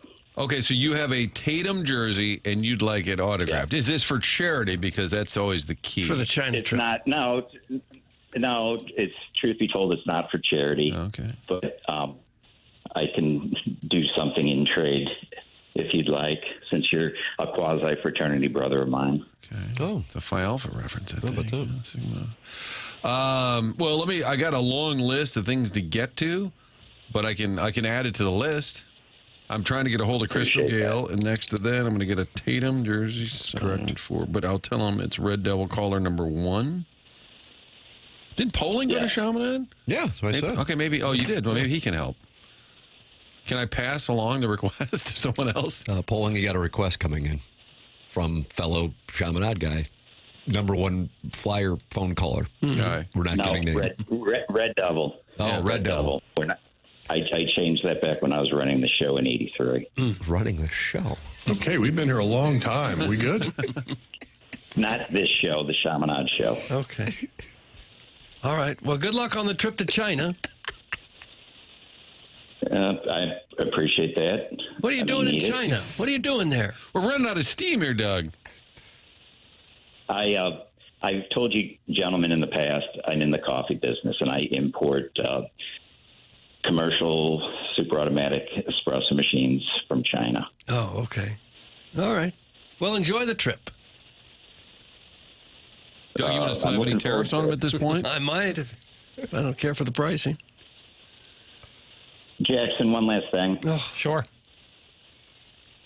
Based on your recommendation, I invested 3 hours in watching The Odyssey yesterday. Yeah. And I did not like it. Uh-oh. Okay. What was the problem, Ben? First of all, it's hard to follow. Granted, maybe we've all read the story, but unless you're very familiar with it, it's just hard to follow who all these characters are. Sure. And it was extremely loud. I mean, the scenery was great, but the storyline didn't really flow. That's my take on it. Papers, what's your thought on what number one Red Devil caller had to say? I think everyone's entitled to their opinion, and everyone takes away different things whenever they go watch a movie. And if it wasn't for you, Dan, that's totally cool. I'm not going to be upset about it. I enjoyed it, but different strokes, different folks. So I'm glad that you went out to a movie theater and saw it. I think that's cool. Good. I did. So, and I'm not holding it against you. I'll listen to your future recommendations on Movie Boy as well. Sure. All right. All right. All's well. Very cordial. All right, guys. All right, Dan. Enjoy China. Thanks for taking my call. There it is. That's number one All Red right, Devil then, caller. Dan. Dougie's You're a changed his stranger. name. Okay. Was it a bit or no? That was real. Well, it Didn't happened. get invited to the game tonight. I didn't. Already going. Oh, is that right? Already green going. seats? Green seats. No, I don't believe green seats. Already going, but no, was not invited. Maybe he'll call back and invite you to the game. I doubt it. I swear every time this flatter than a plate of piss guy calls in, my skin crawls off my body. We can't get to the discovery portion of this case fast enough. That's from Alan Daneville. So we're in the discovery portion? We're about to get into the discovery portion. And it was flatter than a plate of piss? That's correct. That's like an old ball coach kind of thing. The way Never this heard guy that. talks is extremely unsettling. I feel like you guys might be in a documentary in the near future about this guy. That's from Little Beer Cats. He's sideways with Iggy, by the way, Martin. To update you. Yeah, the whole family. The whole family is really the a big Beer interest. Cats family and his son, Little Beer Cats. Second generation. Tony La Russa is going to join us coming up here at 8:30 on TMA 101 ESPN. He is going to be in town this weekend for a golf tournament. And Dave Stewart, his pitcher from the A's, and they're close for many, many years. And Dave Stewart was on the Fast Lane. You can podcast that via the Schaefer Door Company podcast, 101 ESPN app, and the TMA STL app program. Presented to you by Brown and Crouppen, and you can participate by calling in, just like number one Red Devil caller did at 314-974-0101. You can text into the Air Comfort Service text inbox at 314-399-9646. And, of course, open up your YouTube app, type TMASTL, subscribe to the channel, and talk it over in the Form Energy YouTube chat. Sharon and Clayton did not enjoy the phone call. She says, I just fell asleep while I was walking my dogs. While walking? That's hard to do. Yeah. What if the skipper's monitoring the show just to see what kind of Cardinal talk's going on? And then he hears that. And he has to be impressed. Yeah, it's just time for you to get that jersey. Ali Marmol talked pregame, so this was before yet another loss last night, on limiting the frustration of this Cardinal downward spiral, a big picture perspective from the Cardinal manager, who now is starting to catch some hell after just about a month ago being listed as third most likely to win the Manager of the Year. Here is Ali Marmol.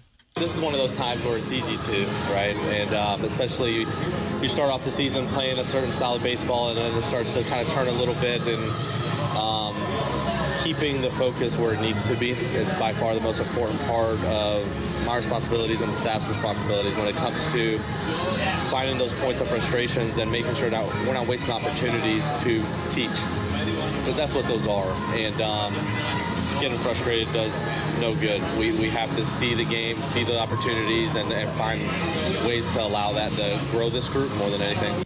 It sounded like they caught up with him at the club. Yeah, it was. Did I hear Whitney Houston covering Steve Winwood and Shaka Khan there? I think I did. That. I think I did. Did you hear that, Higher Love? I heard something like that, yeah. That wasn't in the clubhouse? That was at the club. Probably a dugout visit. Yeah, probably. Audio blasting in the back. Okay. If you like the Cardinals' chances to win the World Series, you put $100 on them. And, Doug, when they win it in mid-November, you will receive $25,000. On a $100 bet? Shot. Huh. Well, that might almost be worth it. Nice. Because this team is rolling, and it doesn't look like they're going to finish last. Although that's still a distinct possibility. 2.5 games up on the Reds. That's nice. 2.5 games out of a playoff spot. It is a magical 14 behind the Brewers. It'd be nice to see just a little bounce back here, just for a little bit. Otherwise, it's going to be a death march to the finish. Your Rookie of the Year award and Manager of the Year award has not changed for J.J. Weatherholt, still the favorite at minus 150. Manager of the Year, though, it has changed in the National League. Who do you think is the favorite? For Manager of the Year. National League. You call it the senior circuit. Could Murphy win it again? Yeah, Murphy with the Brewers. No. Yeah. I think, and there's some bias there because he's won it, I think, a couple of times already. I mean, you got Mattingly doing what he did since taking over. Yeah, I'll say Mattingly. Mattingly is because they were buried. Plus 340. Anybody want to take a guess on what second would be?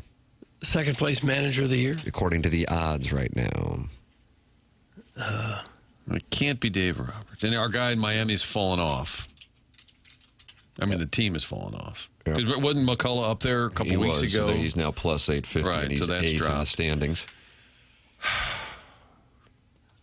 Because you can't go Dave Roberts, can you? No, okay. If they're not going, I got to do a lot of scrolling to find Dave Roberts. Martin, he's plus 3,000. That's what I'm saying. It's Murphy's won it before. The Dodgers are supposed to be good. Mattingly's the obvious choice. Marlins are dropped off. Torey Lovello's Who's the Pirates manager now? Kelly. Don Kelly is in second place, wow. plus 420. Okay. Pat Murphy, plus 500. Blake Patera in Washington. They got a nice little situation going there. They're flying under the radar. He's plus 500 as well.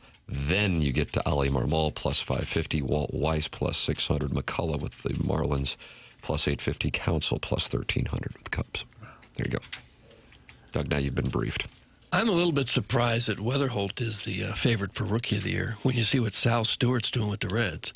Sal Stewart is second, plus 300.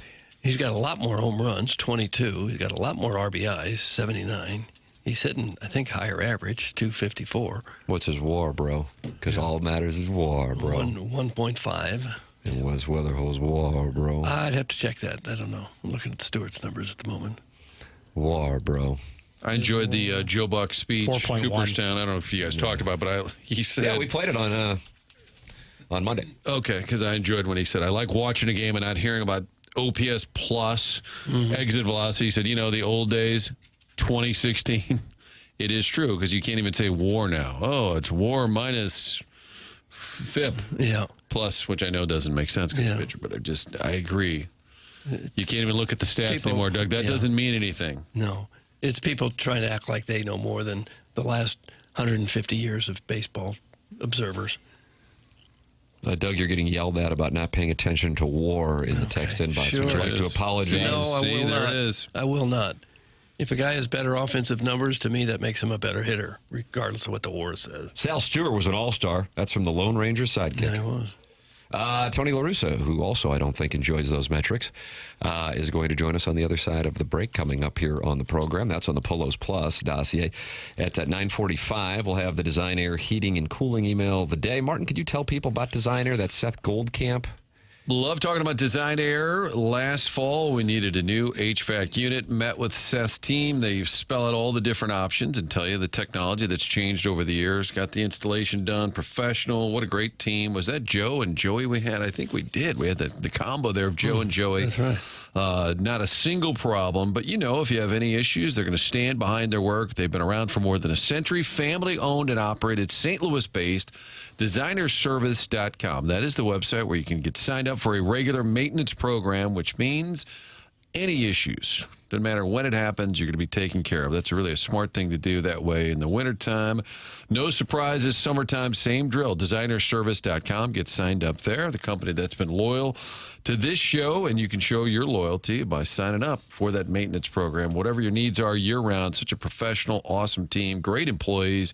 You can tell they enjoy working there. There's a difference. When you're choosing your HVAC repair, folks, make sure it's the best, and that is designerservice.com. Sponsor of the email today, send yours in the morning after at InsideSTL.com. Tony La Russa with us next here on 101 ESPN and the TMA STL YouTube channel.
It's TMA 101 ESPN. Tim McKernan, Doug Vaughn, Martin Kilcoyne. Little Jackie Papers communicating with the skipper, Martin, because Tony La Russa. Kind of fun to watch the connection process. Yeah. It's there's a lot going on. This would have been a wonderful little behind the scenes because people love logistics. I don't know if anybody loves logistics as much as you do, but this would certainly be under the category of hashtag logistics if this were an Instagram reel. As Jackson and the skipper are talking it over, and Tony La Russa is going to join us here on 101 ESPN. And going to be in town on Friday. You're going to be in town. Big event coming up, and it is our pleasure to welcome to the program. Doug, is it fair to say friend of the show? Martin, well, friend of the show. We'll have to ask him, I guess. Depends, I guess, on how the interview goes. Tony La Russa joining us here on 101 ESPN. Morning, Tony. Well, I'm a friend of the show as long as we're not pulling for the Cubs. There you go. How about that? Okay, that works. Yeah, there it is. Tony, coming to town. Big event this weekend. Tell our audience what we have going on at Annbriar in Tunnel to Towers Golf of America Freedom Golf Classic. Well, I think for years and years, a lot of us, and I include, a lot of, when I say a lot, I mean a lot of people have recognized that the veterans, you can't do enough for them, and different organizations have taken up the mission and helped them in different ways. And one of the ones that's been is impressive, very impressive, is Tunnel to Tower. and I've been donating to them recently. But last year, for the first time, a good friend from St. Louis, Brad Fitzner, asked and included me in the group that participated in their event in Waterloo, and we're doing it again this year. And as part of it, I thought it was such a worthwhile thing that I recruited, our great pitcher with the Oakland A's, Dave Stewart. And Dave's going to be out there on Friday as well. What a career he had. And you two, that's a friendship. You guys worked together in Arizona. I mean, and he was at your event last summer here. I was walking into Stiefel. People are like handing tickets. I'm like, there's Dave Stewart just walking on by. That's a friendship that's endured for a long time with the two of you. I appreciate that point, because the thing that I think, I'm not saying that we had a patent on it, but I know that the teams we had, at first with Chicago and later with the Cardinals and earlier with the A's, we really tried to build that family within the family. And the beauty of it is that to this day, we were all still related like family.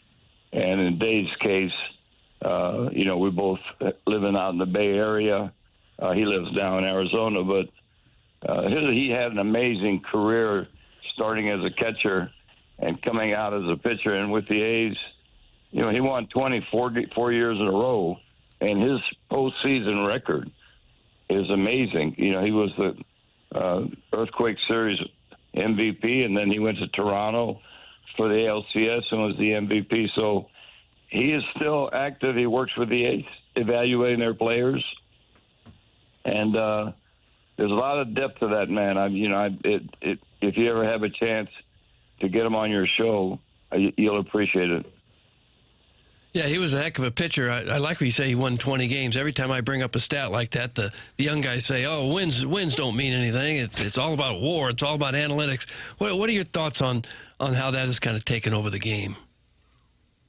All right, so I'm going to exaggerate the point a little bit to make the point. Anybody that gives you that kind of response, just hang up on them. I'm with you. Clip that off. No, because, unfortunately, there's a beauty to the game when pitchers can make pitches, on the edges of the strike zone and don't have to, they're not trying to overthrow. The power complex right now you're trying to throw as hard as you can and spin it as much as you can. You see a lot of misses. Same thing with the hitting. If you hit 220 and you hit 20 home runs, you've had a good year. That's not. You should be a real hitter that uses the whole field. And the argument I make is, you get a guy like Albert, who hits 300. Well, he hit 700 home runs. You should try and hit the ball to where the pitch is. And unfortunately, a lot of the guys that have taken over with strategies, they've played fantasy baseball and they think percentages are how you're supposed to prepare a lineup, and especially strategies during the game, whether it's pitching or hitting. And it's unfortunate. I'll give you an example. There are a lot of times in close games and you're facing good pitching and you're trying to hit a home run. That's the hardest thing in the world. You need to get a little lousy single, put a couple three together, and then you'll score and win. And you have to manufacture runs. So you can tell I'm getting excited about this because I still watch games now. I work with the White Sox, evaluating games throughout their system, including I'm here in Chicago, watched us play the Yankees yesterday, and the trying to talk about WAR and the batting averages and RBIs are not important. I mean, it is such, but I can't say ass backwards. I'll say butt backwards. Nice. That what you need to do, man, you need to blend. All that information is very helpful if you use it correctly. But once that game starts, man, there's a humanity to it that you better be ready to adjust based on how the players look and what the score is. I won't say the word surprise because that was always, you'd be stepping in it because that would mean that you didn't anticipate good things. But how much fun or rewarding has this Sox season? I know you've been with the Sox now for a while, to see their turnaround from a year ago. I mean, getting their teeth kicked in now, leading the division. How much fun has this ride been on the south side of Chicago? Well, you can imagine how tough it was there, you know, starting with the 23 season, 24, 25. And, you know, fans get upset. You know, you entertain them by playing good, hard baseball, competitive baseball, and winning enough. And so the second half of the season last year, and I give their manager, Will Venables, who was very impressive, and their staff, they ended up having a big second half, and they carried it over, and they're in contention now. And the beauty of it is that the fun you can have is being in contention. And they have a really tough 2 weeks of a schedule, so you know you can't take anything for granted. But you made the right point, man. We had 33,000 there last night because the fans are really liking our veterans and really liking the enthusiasm of our young guys. The farm system has really done a good job of producing players, a lot like what's happening with the Cardinals. And how close tabs are you keeping here? I know you and Ollie have gotten to know each other a little bit. They were overachieving for a while. Now they're kind of backsliding a little bit. I don't think much was expected this year, but it's still not fun going out there. They're 3-9 since the All-Star break. And tell folks a little bit about the rapport you and Ollie have struck. Well, it's very similar. You know, we've had a good run for a long time, and I think, you know, it kind of went in the wrong direction. I think some of the culture issues there, you know, took a beating, and now, you know, they're going with young guys and veterans that'll listen. I know that the expectation at the beginning of the season wasn't for them to do as well as they did. So, you know, 3-9, wouldn't surprise me in the next 12 games for them to go 9-3. But I think they're definitely heading in the right direction. We were talking about this topic earlier. Batters, hitters on occasion frustrated with the dimensions at the current Busch Stadium. You were there when it debuted. Was it right away? I mean, is it more pitcher friendly? We've heard Nolan Arenado talk about it. Burleson had a deep fly last night. On occasion, I don't know if they've ever talked about moving the fences, but what do you remember about the dimensions there from day one? Well, I loved Busch Stadium because if you're trying to win, you know, you have to stop the other team from scoring, and then you have to score more than they do. And so when you play in these real hitter-friendly parks, it really punishes hitters, punishes pitchers. And the beauty of the game is when you have a low-scoring game, that the team, whoever wins, has to manufacture runs. Now, we had, starting in 2005, we won quite a bit of games at Busch Stadium, right? And we had hitters that hit, and we had pitchers that pitched. So there isn't anything. I'm surprised that Nolan, would have felt that way. And the ballpark, you can hit a home run there. David Freese hit one to dead center, right? Mm-hmm. But you have to be able to reward your pitchers with making good pitches and not getting the cheap home runs. So you'd say it plays fair. Exactly. And that's, to me, is the best baseball that fans would enjoy, because a well-pitched, well-defended game can be very exciting. And I get back to the point I made before, nowadays, the strategics of how you play offense, swing from your butt 3 times and a strikeout is okay. No, you need to be able to manufacture runs, which is sometimes just get the rally started, get the guy over, get the guy in. And that's the baseball that it's really appreciated. Unfortunately, I think that there's a lack of appreciation for how beautiful it is, but more importantly, how realistic it is. I'll give you an example. Remember last year in the World Series, it was an 18-inning game. In the playoffs with Seattle, it was a 15-inning game. It lasted that long because everybody came to try to hit a home run. If they had just tried to, they call it the hero complex. The great hitting coach Charlie Lau used to preach it. Charlie Manuel. Against really good pitching, you try to get on base, and then you try to have a base hit or some kind of way to advance them, and allows the single to score a run. So I really think it's actually easier to win now if you have a very complete offense and you're not just playing power for 9 innings every out. I think you're very susceptible. Even some of the smaller guys you see up there just swinging from the heels, just everybody trying to hit the ball 450 feet, it seems. It does get frustrating to watch them at times. It must be especially so for you with the philosophy that you've always had. Well, it's stupid. You know, I mean, what you do is, you know, like we had guys, you know, the guys that complimented our power guy. You know, heck, we had the 3 Vs, you know, Edmonds and Rowland and Pujols. You know, and we still like a guy like Reggie Sanders, right? Well, you need to get guys on base for those people. And so we had Schumacher, Aaron Miles, you know, I give you all these guys, and we all preach you had to hit 250 or better, and the way you do that is you use the whole field. And once in a while, hey, wait a minute, I'm leaving out the best example of all, David Eckstein, who ended up with a lifetime batting average of 270 and 2 World Series championships. You need to be able to play to your strength, fill the ballpark with line drives, and if you've got the power, some of them go out. But I'm not going to give the guy's name, but there was a really good infielder with a team that I know about. That's enough said. And they pressured him from being a 300 hitter to getting stronger and hitting home runs, and his average dipped down to 250, and he wasn't the winning player he should be. I mean, I'm on my high horse about this one.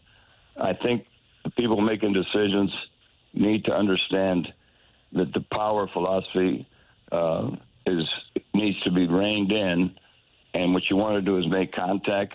The batting average and RBIs are still the most important statistics because they lead to runs, and runs win games. Yeah. You sound fired up about the game. You've been doing this a long time. You still enjoy going to the park and the strategy within the game? Well, you know, when you're lucky, if you got a passion for something, and when I was born and raised in Tampa, Florida, my family, you know, was all about baseball. And, you know, I signed when I was 17 years old. So to have the ability to keep doing this every year that somebody thinks I can help, I'm a very fortunate man. Most fortunate because for 30 years, Chicago, Oakland, St. Louis, I think I had a conversation at Cooperstown the other day with Sandy Koufax, and I told him, in all those years, imagine this, how lucky our coaching staff and myself have been.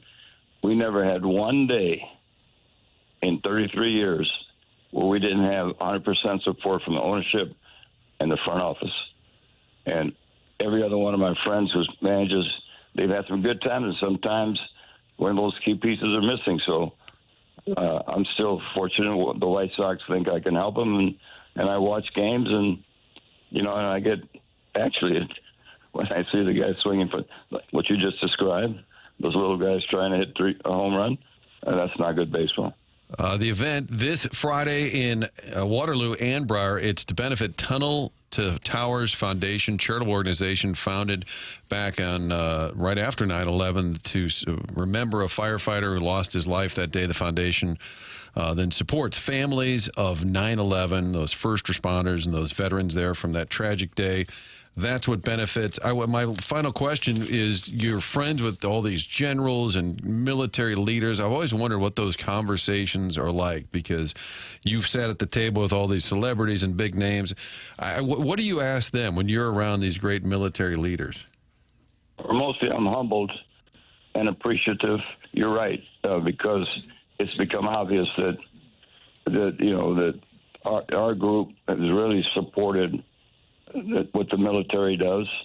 So I can drop some names on you that can prove it. But it's really about learning, and they'll tell you that when they get into a foxhole, it's about their mate in front, behind, and to the side. You know, and that's the kind of the tightness that you try to build in your team. You know, where everybody respects and trusts and cares for each other. And the other part that's I mean, if you remember the movie We Were Soldiers, General Hal Moore and his Sergeant Major Plumley. Well, from 2003 to 2011, General Moore came to spring training every year. In fact, I have the most beautiful picture of the man that I've loved the most, Red Shandings. The two of them ride around in a golf cart, these two legends. So we talked about leadership. And I tell you, I don't want to talk too much of it, but the other thing is, there's always something you can do as one of General Moore's things. You don't ever feel like you're stymied and you've tried everything. He would say there's always something else you can do. Later in his life, he actually published, because of his connection to the Cardinals, he changed that to 3 strikes and you're not out. So it's about baseball, it's about leadership, but mostly it's about service to the country, and I include the first responders for sure. Tim, dare I say, friend of the show? I think it went well. Yeah, I didn't even. I was going to ask about Crystal Gale. I never got to that. I was going to ask about Eric Davis. I never got. We had a long list of randoms for you. We'll talk again sometime, because have I got 2 minutes to tell you something? Yeah, of course you do. All right, so I'm coming to the St. Louis area tomorrow to do a coach's clinic and player clinic, and I'll be around, as you know, Friday to do the golf.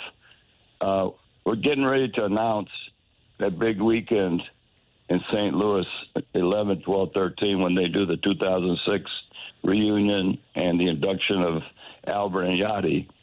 Sunday night, we're going to do a show at the factory, and I'm getting ready to start publicizing, what that's going to be, and it's going to be really priced right for our fans. So this is the first mention that I make about it publicly, so we can talk about it more later. Nice. So that weekend, the Red Jacket weekend for Albert, Yachty, I think it's going to be inside Busch Stadium this year. It's so big. That weekend, you'll have your own event. Sounds like Sunday night at the factory. Sunday night, and in fact, both Albert and Yachty, and like Jim Edmonds, are going to stay around on Sunday to be on the stage and talk some ball, and we'll have some comedy and some music, and it's mostly for fans to enjoy it. I'm telling you, when you see the pricing, it's going to be priced where families can go, and very excited about it. Outstanding. Well, that will be wonderful. You never run out of energy, do you? How do you keep going like this when you could easily shut it down and spend the rest of your life on a beach somewhere? Well, it's about passion. I've got a passion for baseball, so I look forward to going to the park and working for the DeWitts and in Oakland for the Haas family and Mr. Reinsdorf. I was schooled to give something back, and one way that you give it back is to do something like this. Because, in fact, when we do that thing on the 13th, we always have a section where some donations go to vet ticks, and they come as our guests. How about that? Nice. That's first class. Mm-hmm. Tony, really looking forward to what you have coming this weekend, and then coming up with the big weekend with Albert and Yachty going into the Cardinal Hall of Fame, and then what sounds like is going to be an incredible night at the factory that Sunday evening. This weekend, Tony La Russa and Dave Stewart. It is going to be a big one at Ann Briar. You can join Tony La Russa and Dave Stewart on Friday, July 31st, starting at 6:30 in the morning with Tunnel to Towers Foundation at Ann Briar Golf Course for the Golf of America Freedom Golf Classic, supporting America's veterans, first responders, and their families as Tony La Russa continues to give back to the St. Louis community and our veterans and first responders. First class, Tony. Always enjoy the conversation. Thanks so much for your time, and we'll look forward to talking again soon. Okay, man. Let me add, can you believe that weekend the Cardinals play the White Sox? Oh, perfect timing. Yeah. Perfect timing. Yeah, you better tell those boys to get ready, Skipper. Nice. All right, man. Can't lose. Whoever wins, wins. Yeah, that's right. All right, tied for first. Yeah, I appreciate the opportunity to talk about Tunnels to Towers. Thank you. We always love having you on. Thanks, Tony. Okay, man. Bye. All right, that's Tony La Russa with us here on TMA 101 ESPN. How about that? A lot there. Oh, yeah. He's great. I believe that. I want to get into it, but I know we got a break. But what were you about to say? Did they announce it yet that they do the red jacket ceremony, but this year with it being Albert and Yachty, I think they moved it inside the stadium. There was some debate about whether they'd keep it outside of Ballpark Village. I think it's going inside. And again, it is against the White Sox, so we don't want to get that butt backwards. I think didn't he say ASS? And yeah, he did. He already said it, and then he said, "But I won't say it." Right. I think he did say it. And I saw Doug immediately text his 3 sons. It hurt. I had to cringe. Yeah, that Sunday night at the Factory, that could be a nice little pony. He's 81 now and still just going full speed ahead. God bless him. Loves talking about the game, and I knew when you went wins and like we get anything, you really get them going. People love that interview. We'll read the text. You are welcome to text and call in what you heard from Tony La Russa. There was a lot there. 314-974-0101. Callier and Thompson phone lines. Form Energy, sponsor of the YouTube chat. 284 friends are in there talking it over. YouTube.com/TMASTL. And, of course, you're also welcome to text in. Email in, YouTube chat, call in. There's so many ways to get involved in the program. The program's called The Morning After. It's presented to you by Brown and Crouppen on 101 ESPN.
This is Jackson with a Sports Center update. It's brought to you by Saliga Heating and Cooling. Cardinals are back in action this evening against the Chicago Cubs at Busch Stadium. It's going to be a 6:45 p.m. first pitch with Dustin May on the mound for the Cardinals, Matthew Boyd on the mound for the for the Cubs.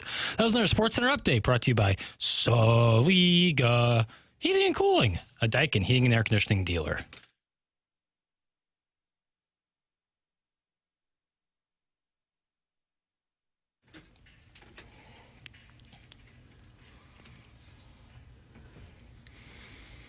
We'll let that Sports Center update marinate a little bit. Yeah, just think kind about of that. sit with that for a little bit. Think about what Jackson had to say. I wonder how the skipper would have handled. You see Harrison Bader's latest injury? Mm-hmm. He was on a scooter and crashed. He's already on the injured list with plantar fasciitis. And then over the weekend, he was on a scooter that crashed. Yep, he was getting an MRI today, I believe, or yesterday. I thought the guys had things in their contract where they couldn't do certain high-risk activities. They do. I'm sure each contract is like different. surfing. Yeah. I would think scooter Skydiving. riding No, would be out. yeah. Oh, yeah, they have all those things. Or used to, anyway. I don't know if they still do. But Bader, on a scooter, crashed, and now he's hurt more. Not the first time he's gotten injured on a scooter. As a sophomore at the University of Florida in 2014, he was suspended from team activities following a late-night scooter crash in Gainesville. Stay off that scooter, son. Get out of the scooter. I told you years ago I was covering the Blues in the playoffs out of town.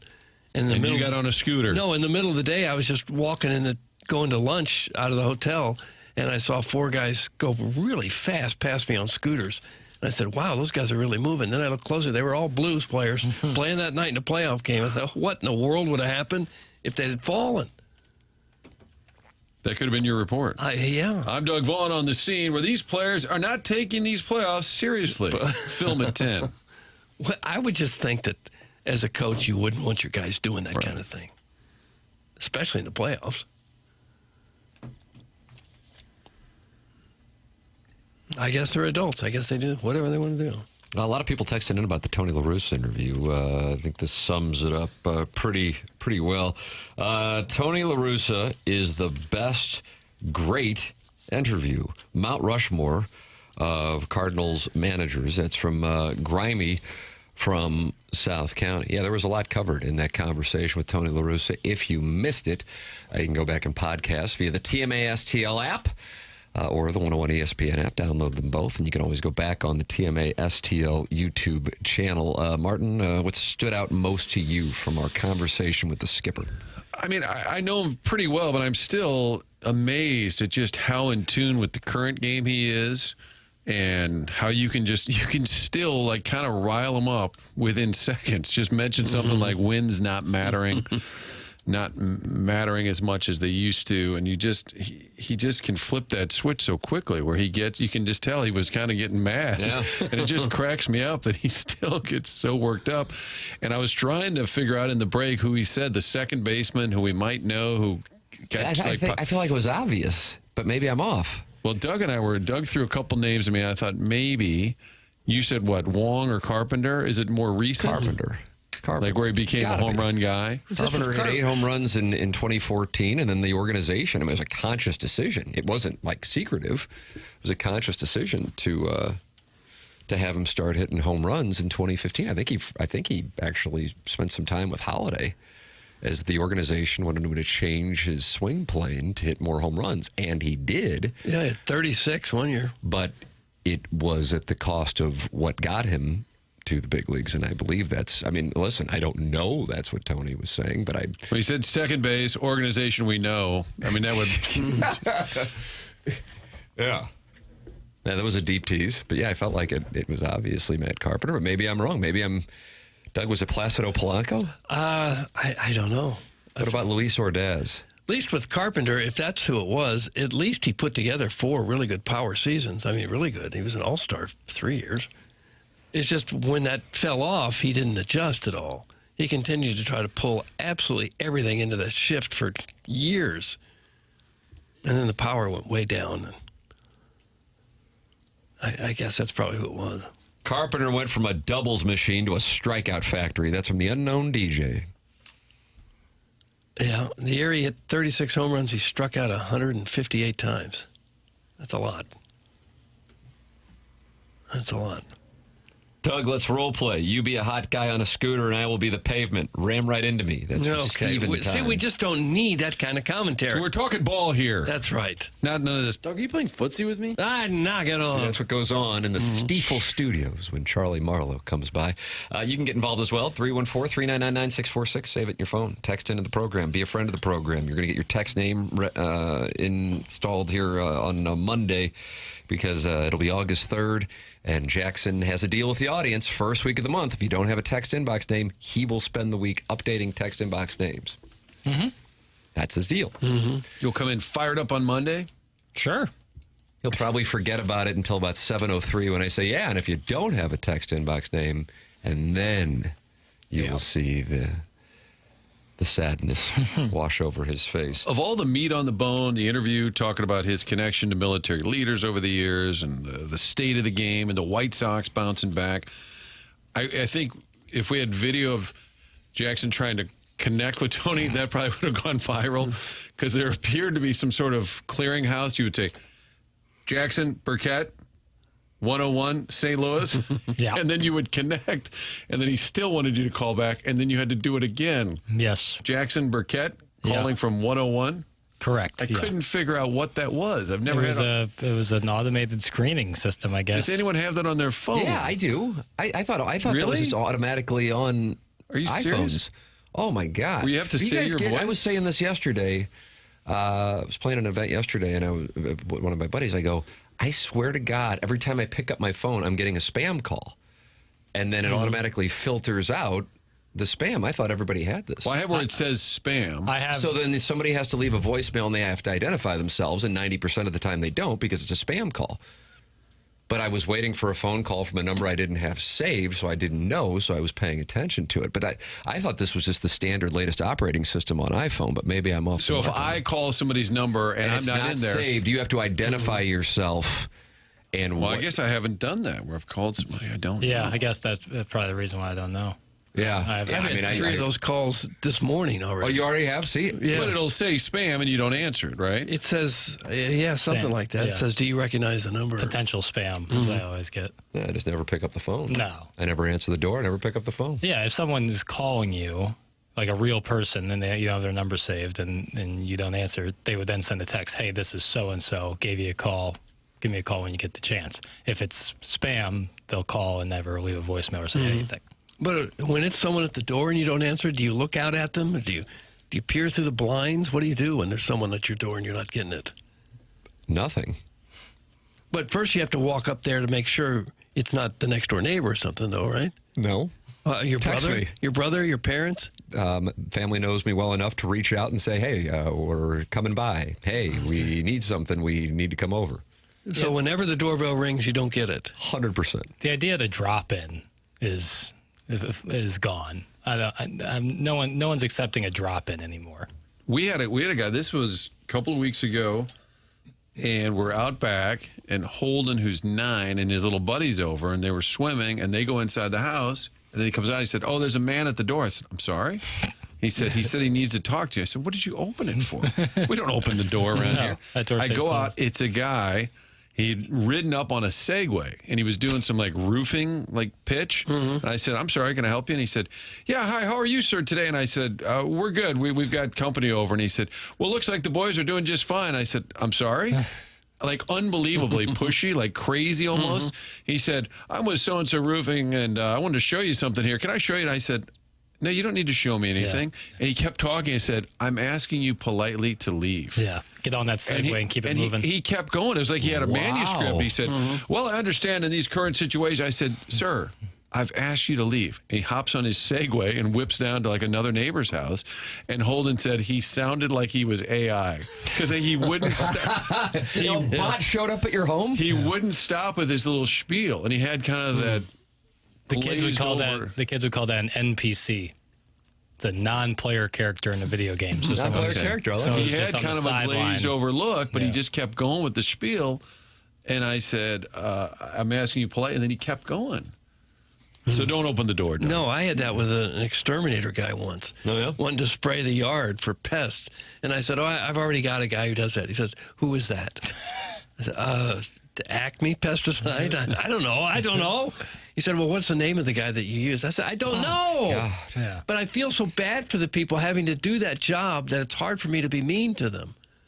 I just can't imagine a worse I'm job. totally polite up to a point. Right. And we just say, oh, thanks so much. Appreciate you stuff, but we're good. We're good. And then it's like, okay, pal. I would like to recommend, and this is not an endorsement, but the Ring doorbell camera. That can alleviate all issues with not knowing who's on the other side. Well, we have a Ring. Unfortunately, the 9-year-old opened the door and still had this random weirdo standing on a Segway trying to redo my roof. Right. That's the external factors. Sometimes that's how it fails. It's when the child opens the door. The Ring camera, though, the only issue I would have with that is anytime there's like movement outside the door, it alerts you. And in the middle of the night, if I got like a notification, like there's movement around your door, it could just be the wind blowing or, You like think you're being robbed. Yes. Right. Or like I'm away on vacation, there's like activity by my door. That would freak me out. When often it's nothing. Martin, they are not happy with you. I didn't catch this, but now they're not happy with you. Bobby Big Wheels, damn. Did Martin just flex on us that he has a pool? Yeah. Wealthy much? That's from Bobby Big Wheels. Martin, would you like to apologize? Well, I didn't say the size of it. You got those little tin, out by the farm. Yeah, those are nice. That's what we had in St. Gabriel's Parish. Those things, when the pools were opened, that meant we rolled out the big aluminum pool. Whirlpool season, bitches. Whirlpool season. Get the heavy guy to lead the train. He would force the water in a circle, Doug, and then we just ride it like a lazy river. How many people could fit in that thing? If you were with like a rich guy, like 4. Okay. It's a nice sized pool. See? That's what I'm saying. You roll that tin out, kids are having fun all summer long. We would love to have had that kind of pool. We couldn't afford that. We just had a hole. We'd dig a small hole in the ground. In the dirt. Yeah. You'd swim in a well? Yeah, pour a couple cups of water in there. That was our pool. Right. And we liked it. Papers. Yo. You should be able to go into your Ring and do settings to where it doesn't notify you for stupid stuff. That's from the 314. I think the filter says turn stupid stuff off. Good. All right, good advice. I don't even have a Ring camera now, but I used to. Why'd you get rid of it, bro? Moved. So you could theoretically reinstall it. It wasn't mine. I don't know what's going on. He was renting. Right. The place I had. The place you had had now a you Ring. got the doorman. No doorman. Chris Gardner's letting people in and out of your building. Yeah. I hire somebody just to stand by my door at all times. Oh, do you? That's nice. He's like a knight. The Kirkwood colon cleaner said, thanks, Martin, just trying to do my job. Yep. That was the guy in the Segway, the old Kirkwood colon cleaner. What is the job of a colon cleaner? It's in the title, man. But is he selling you liquid that cleans it out, or does he have to do it? I think he does it himself. I didn't see that as a door-to-door operation. Well, man, boomers love taking calls from strangers and opening the door when people walk up, huh? That's from Big Tough. Well, it's because that's the way life has been for most of my life. Someone knocks on your door, you say hello. You don't automatically think they're there to kill you. Well, I just don't want to be bothered. I'm not really in fear of murder. No, I'm not that bothered. I'm a big fan of not opening the door. You just kind of look out the window. I do the calculation. What is the upside? What is the downside? And I arrive at the conclusion of strictly downside. Well, if it's like mail at this point. I'm not mad at the mail. I just know nothing good's coming in the mail. The days of my hustler arriving in the mailbox are over. Well, if it's like a publisher's clearinghouse situation, you just won $10,000. There's a camera crew out there. Still not worth it. Ed McMahon. I'm just uncomfortable with someone lurking around my front door porch, and I don't know what he's doing. I think that's the biggest thing. I haven't addressed it yet. Yeah, that's the biggest thing is the door-to-door thing is like it's so intimate. Like you're all but an inch away from being inside the home. I think that rubs people the wrong way. Doug, I wouldn't open a front door if my wife rang the doorbell. That's from Big Tough. So that's his policy. Okay. Boy, aren't you tough. We did the kids were doing the scouting for food, in the fall. And you have to go up to door handles and just tie the little blue bags when they do the canned goods the next week. I was a little nervous. Like, you going up to random doors? Oh, yeah, I don't like it. Outside of Halloween, going up to people's front doors is just a no-go for me. Isn't it sad that we're so afraid of other people like that? It's not just being afraid. I just don't want to Well, what else is you wouldn't want to bother any. You're inconveniencing somebody. It's like by just tying something on the front door. No, I don't care about that. I'm not talking about that. I'm talking about knocking on someone's door and asking for something or doing something like that. Unless it's like an emergency and you know the neighbor. Yeah. Tim, you never know. Your friend could have sent over a 25-year-old smoke show for the less popular FMF just as a surprise gift. That's from the Warson Woods Wacko. Well, I don't know. I guess that happens. I don't know.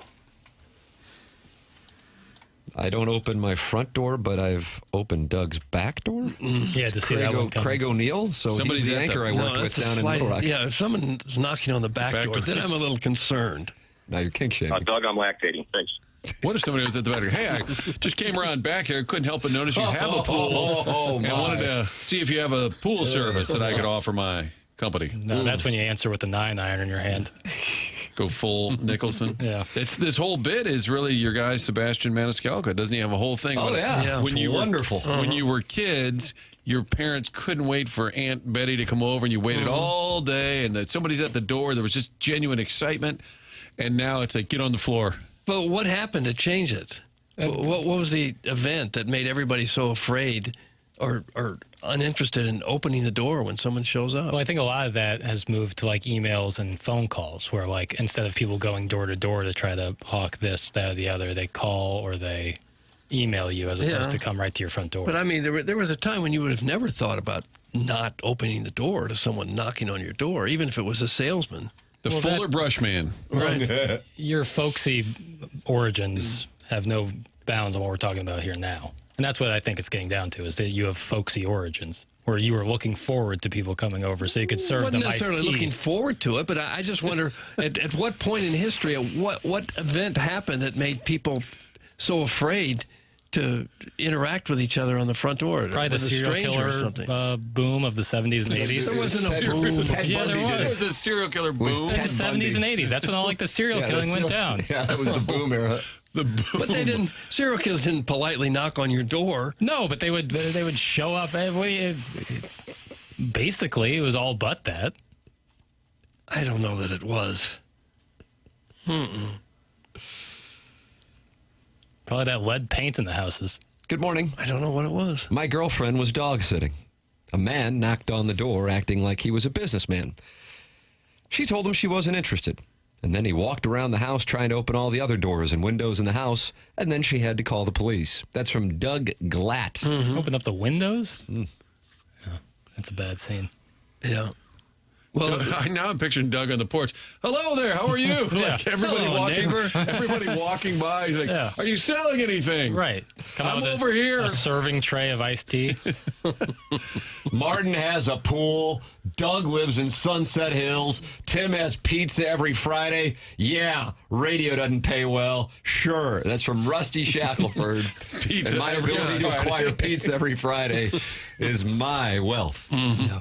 Midwest caviar. You probably get more than one ingredient, too, don't you? Oh, yeah. 3 toppings at least. Oh, Doug, you're getting straight support. pepperoni, usually cash from Pizza Go-Go. I need to talk to those miners boys at Uncle Leo's, though. Maybe get some fungo wings. Delicious. Doug, you get support here. Bunch of pansies except Doug, because we don't answer the door. It would have just been I spent most of my life where that would have been the height of rudeness, not to answer. But that is my brand. I still have neighbors come opening the door over and from time saying to time. beat it is more rude than not answering the door. You can not answer they don't know you're home, except they see you peeking around the curtain. Right. Weirdo. I guess I just, in a way, I empathize with the people who have that job. I feel kind of bad.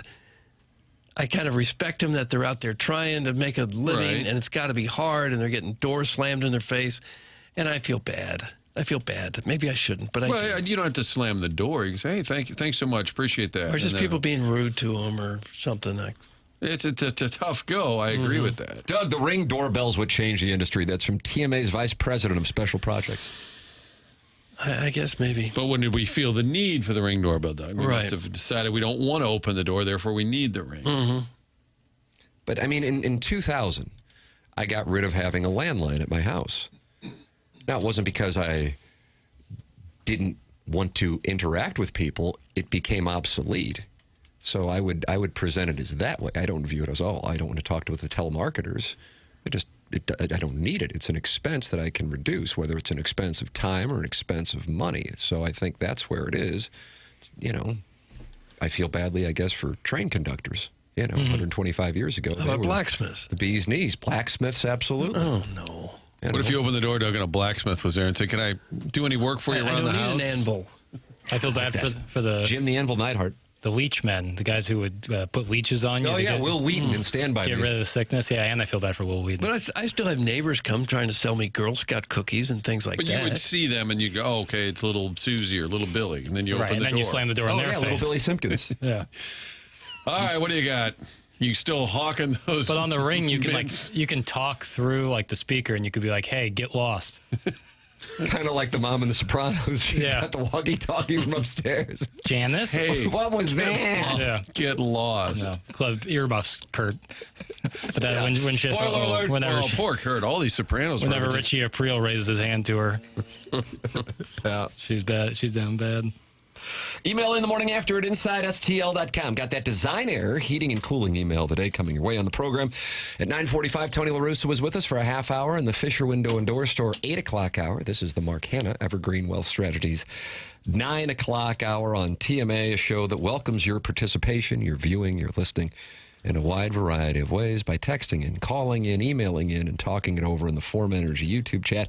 And Mentality welcomes you to start feeling better. Here is what Mentality's learned treating 25,000 men. You cannot rely on testosterone alone anymore. To run to full capacity, your body needs peptide therapy on top of your TRT. For guys whose recovery still lags and whose energy plateaued even on testosterone, Mentality's physicians design a plan that layers peptide therapy on top of TRT to support recovery, repair, and performance. It's a custom plan built around your numbers, monitored every step of the way. Testosterone levels the field. Peptides drive your results. Start today at lowtusa.com. Start today with Mentality at lowtusa.com. The program's called TMA. It's presented to you by Brown & Crouppen on 120 Spin.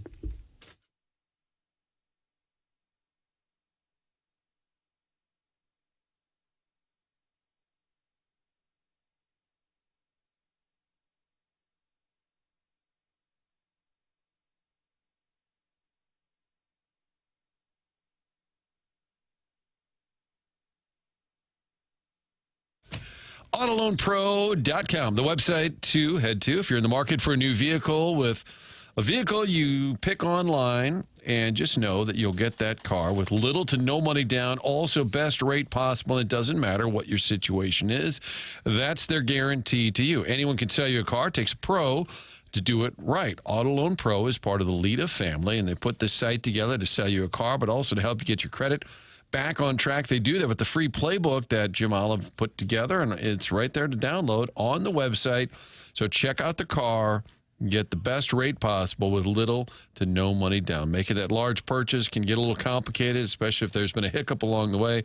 Auto Loan Pro will get you back on track. That is their guarantee to you. They work with over 50 different lenders. That's how they're able to get the very best rate possible. It's AutoLoanPro.com website with all the vehicles there and that playbook that you can download. Get online, get that vehicle at AutoLoanPro.com.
Is this Gnarls Barkley? Mm-hmm. CeeLo. Yeah. 2006? Yep. This is Clabe's theme song. Whatever show he had at 590. Is it Showtime? This was his song. I don't know why, but after we'd be on the next show, the one after Frank, this was the open. The program's called TMA, 101 ESPN. They're not happy. 314. Dear TMA, every day I hear you encouraging listeners to engage with the show via call, via text, via the YouTube chat, and email. I have yet to hear you give out the email address. Can you please share the details for the official TMA email? Thank you for the entertainment every morning. Have a great day. That's from MSTT6 string. What does that mean? MSTT6 string. That's correct. What does that mean? I don't know. What if we would turn the prompter? MSTT6 string.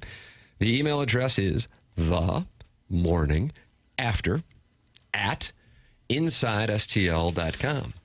And Chairman Kurt filters those emails, and then we read them on the Polos Plus dossier, usually around 9:45, give or take 20 minutes. So, Matt, MSTT, 6-string, send yours in, and maybe you can get through the filter, and maybe you can compete with Mark from Mark's Mulch and Bra Emporium. He is having a big, big year. Was that Iggy throwing up? No. Marlo. That was Iggy. Berman? Iggy growling. I'll play one more time. Okay, was he trying to do a little Mizzou Tiger? It kind of sounds like a Wolverine. Go Tigers. Beat. But theirs is not a true Tiger. Are they Golden Lions? I don't know what they are. Jackson Mike Francesa is taking calls still, and also having guests on. What is the backstory on this? I was trying to figure it out. It's clearly with a reporter. He's sideways with a reporter here, Martin. This isn't Tiki Barber. No. This is from the Mike. Current? No, this is from the Mike in the Morning days. Mike in the Morning. And he's clearly sideways with a reporter who made some report about some player retiring. I couldn't even figure out which player it was, but Francesa didn't like his report, didn't believe it, and really pressed this reporter. This might be the most New York soundbite of all time. When I say it a certain way, I say it a certain way for a reason. How people take it and interpret it. I mean, how many times have you run into that? Well, then don't back off. Then stand by your guns and say, I think the man's retiring. Don't say I don't know what he's going to do, because that makes you look like a clown. Mike, you're the one. Then be a big boy and stand by your guns. That's all. I'm standing by my guns. Well, that is, you think he's going to retire. Say what I reported. That's what I reported. You can either take it or not. I don't care. Okay, fine. Like I asked you, is he going to retire or not? I don't know. Well, that's why you're a clown. Bye. Because you don't even have the guts to stand by your story. Gosh. We're back after this. Gotta take a break. Gotta take a break. So mad. Maybe it was Brett Favre. It might have been like Brett Favre with the Jets or something. But, yeah, furious. Called him a clown. Doug, sometimes things just pop up in my algorithm. Now, this popped up in Jackson's algorithm. I haven't heard this clip. Now, what do we got going on here? This is regarding Ahmad Hardy and not playing per Cole Thompson. He's a Houston radio host, and he's also on the SEC Unfiltered podcast. Who's on SEC Unfiltered? So it's I believe technically the name of it is Chewing Clock. Chewing Clock, which is in the SEC Unfiltered. And we usually do that in the 10 o'clock hour, right? SEC Unfiltered podcast network. And Cole Thompson, who's on the podcast, I went to his Twitter account. He has described himself as a Houston radio host and co-host of this Chewing Clock podcast. Yep. And he claims to have a source inside an SEC coaching staff. Did not divulge which one, about the status of Ahmad Hardy for 2026. Cole, what if Ahmad Hardy doesn't touch the field this season? Or if he does, what if he is a shell of his former self? Now, you might be wondering and asking yourself, Chris, where in the world is this coming from?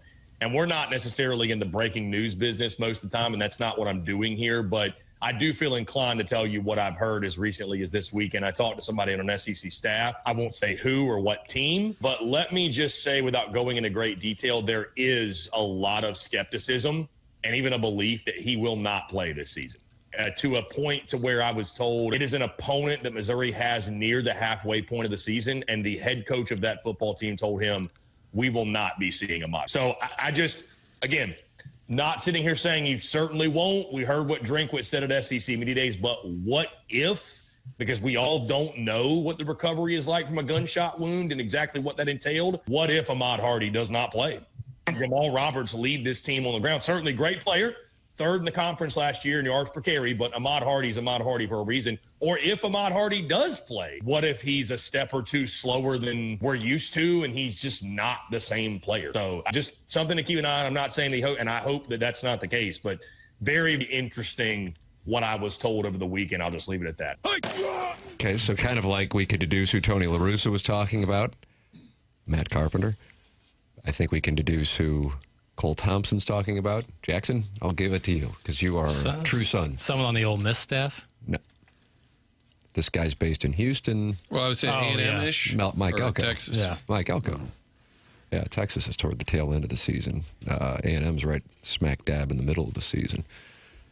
So, Cole Thompson. Doug, I typed in Cole Thompson because I was not familiar with his work. Cole Thompson, Houston, and it pulled up a gastroenterologist. And also, looks like he does great work. Highly rated 5 stars. The person that was speaking there is, I listened to that podcast during the season. That is the other host, Chris Phillips. I don't know if that changes. Well, they're both. I thought Cole Thompson was the one with the report. The guy that spoke Doug, most of it is Chris. I don't know who has Are either one of them standing by their guns that he may or may not play? Where's Francesa to tell him? So that was the other guy. Was Chris? Correct. Chris Phillips of SEC Unfiltered. And what is Chris Phillips' background, Chairman? That I'm not sure. Is he a gastroenterologist in Houston? He does a ton of SEC stuff. I know he has like an SEC college baseball podcast, but outside of that world, I don't know what else he's... How about the gastro just butt out of the whole thing and leave it to the orthopedist? But here's my question.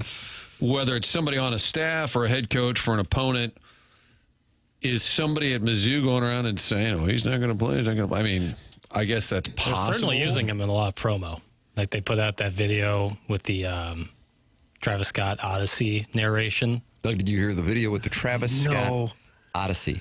I would think it's Hardy's riding a horse at the end of it.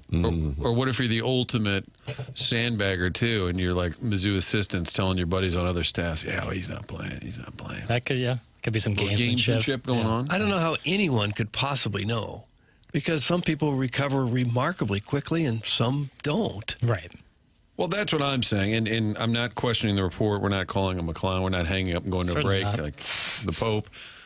But I think it would have more veracity if it's somebody I know on the Mizzou staff, I won't name him, is saying they're concerned or they're skeptical. An opposing staff just saying, oh, I don't know, I don't think he's going to play. Now, it could be told that by a friend on the staff at Mizzou. I don't think you take it as gospel, but I think it's one of the few reports we have outside of what we heard from Eli Drinkwitz at the SEC. I would be shocked if Ahmad Hardy, Eli Drinkwitz, the Missouri training staff, did not have a real good idea as to whether or not, number one, he's playing against UAPB, number two, he's playing against a month later, the opener of the SEC in Starkville on September 26th. And then number three, if the answer to both of those is no, whether he's playing at all in 2026. Now, I understand how we don't know, but I would imagine they have a really good grasp on that. Now, I, perhaps incorrectly, I don't know, because I was under the impression this gentleman was in Houston, but maybe that guy was on the show, but that wasn't the person reporting it. I still am not clear. But then it would be Mike Elko. And either way, whether it be John Summerall and his pedicures in Gainesville, or Mike Elko, or Pete Gorling in Oxford, those would be the teams from the SEC that they would be playing at the midpoint of the season. Chris Phillips, the founder of SEC Unfiltered, is based in Nashville. Missouri does not take on Clark Lee's bunch this year. Right. Anchor down. Another story that came out, because we got some good Brett Bielema stuff from Media Days yesterday at the Big Ten, is, Missouri's supposed to play Illinois next year. Mm-hmm. In addition to 9 SEC games, and of course Illinois, and 9 Big Ten games, the Colonel reporting the conversation yesterday was what the status of that game is, and considering it's about 13 months away, they haven't determined where they're going to play it. How about that? It's a neutral site game. Gabe DeArmond reporting. The site for that game is still TBD. I'm hearing some talk that it will not be in St. Louis. Not sure which campus it would be on in 27, but Mizzou does have 5 SEC road games that season and is supposed to play at San Diego State, a game I fully expect to be bought out or moved, but haven't heard anything official on it yet. Illinois has 5 Big Ten home games next year. Seems to me if Mizzou could host the first one, that would make sense on both sides, but I don't know anything yet at this point. So if they aren't going to play it in St. Louis, then perhaps it goes to Columbia. Right. It's a 3-game series, so in theory you could go Columbia, Champaign, neutral site for the third, and kick it down the line if you don't want to try to logistically schedule some neutral site for next year. I would love to see him play here, but I think Mizzou's done all this work on the stadium. They got that stadium look like a first-rate place. It seems like the games ought to be there. I like the idea of a home, and the neutral site. Where's the neutral site, bro? St. Louis, ideally. What stadium? What did it, Bush? Wherever. SLU High. Dome out of the question now? Well, it shined bright like a diamond during the Memphis game. Sure did. You had 2 different sets of numbers on the field. But they've redone that, awesome. though, right? They got a new playing surface. Yeah. Dome would be... But it'd be an early season game, so Bush could be in play. But then you're in a situation where the Cardinals want... Well, there's a good chance there won't be a baseball season next year. So, so maybe they'll be super on board with it. Right. You pick. But when would you like to play the game? I'm going off my memory, but if my memory is correct, it's not a 3 consecutive year series. I think there's some gaps in between. So I think you might have some time if you want the neutral site game to be the final game. So maybe by that time, the city of St. Louis has an NBA team and an NFL team back. Oh, okay. And then I like that. We're booming. Or have in Chicago. Metro booming. The Missouri non-conference schedule next year. Doug, boy, this is fun. Big Land of Lincoln year. They will be taking on the Illinois State Redbirds in Faurot Field on September 4th. On Saturday, September 11th, they're supposed to be at San Diego State at Snapdragon Stadium. And then on October 2nd, the Florida Atlantic Owls come a-calling to Columbia. Nice. That's a rough road. Is that the one that has the campus by the where there are no facility? students? Yeah. Now you got the road schedule for the SEC. Missouri will head to Alabama. They will head to LSU. They will head to Oklahoma. They will head to Texas A&M. Well, they're going to need that FAU game, aren't they? So that FAU game, maybe you want to downsize a little bit. See if Fonfon could throw a squad together. I didn't think the opponents were out. Is that accurate? The opponents are already out? I'm at FBSschedules.com, which is what we used for years for the schedule. You're at Alabama, you're at LSU, you're at Oklahoma, you're at Texas A&M. Holy Mary Mother of God. Maybe there'll be a lockout or something. We'll have to play all that. Oh, wow. They're also at your guy Shane Beamer, although he might not be there.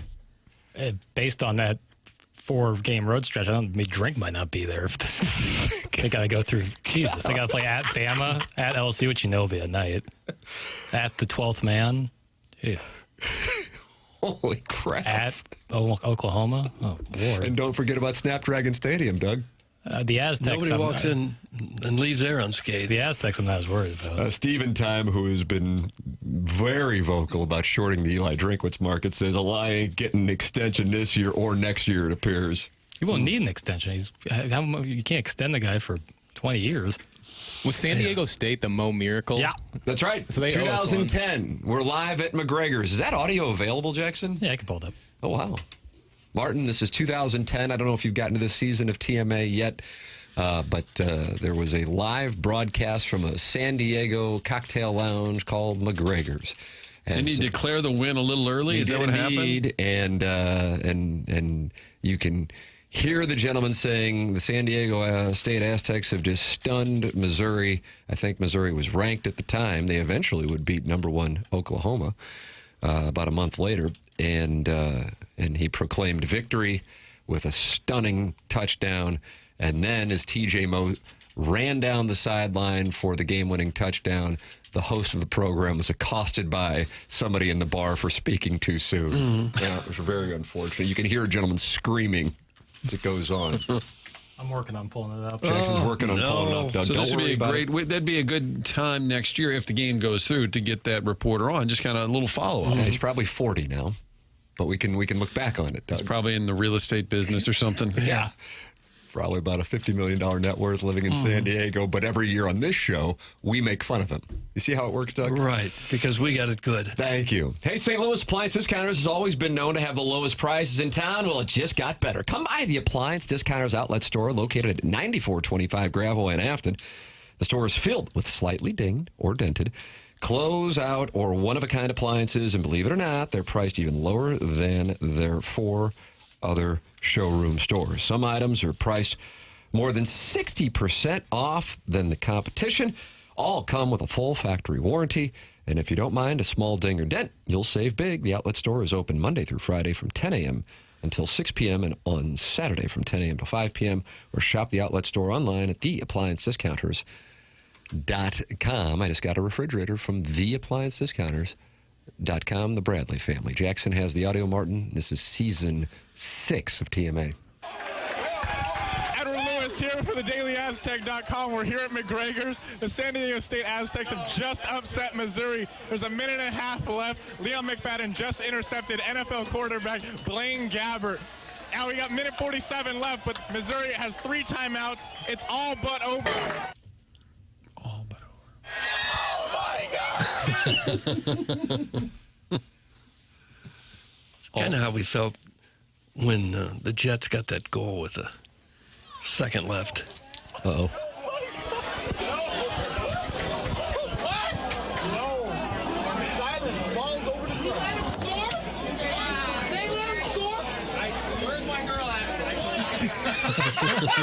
Where's my girl at? Doug, it was her fault that San Diego State lost the game, and that guy had a couple of beverages, and he was going to give her the hot swat and the who's who. As someone who struggled through a live broadcast, I could tell he read the clock at minute 47 and said Mizzou has 3 timeouts left, and goes, oh, crap, that doesn't lead to them being out of it. He's like, it's all but over.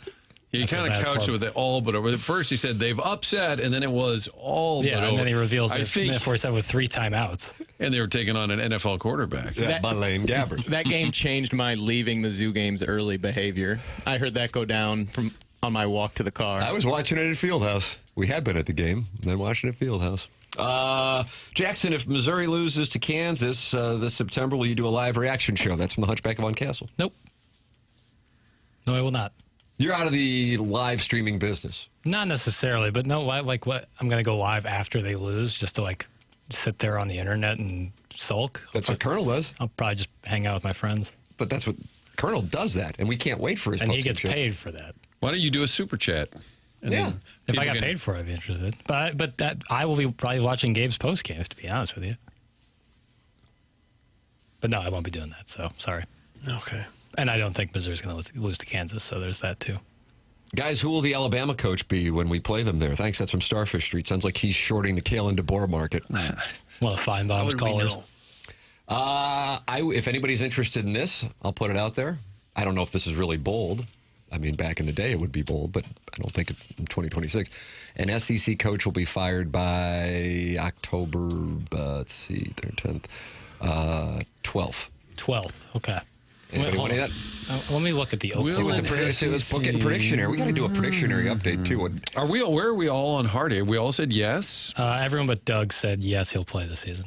Doug, you shorted the market. I said no, he won't play all season. Correct. And when did we ask? When did we ask the like the end question? of Driving Miss Daisy. When did we ask the Who's question? at the door? Oh, it's me. It was around the 14th.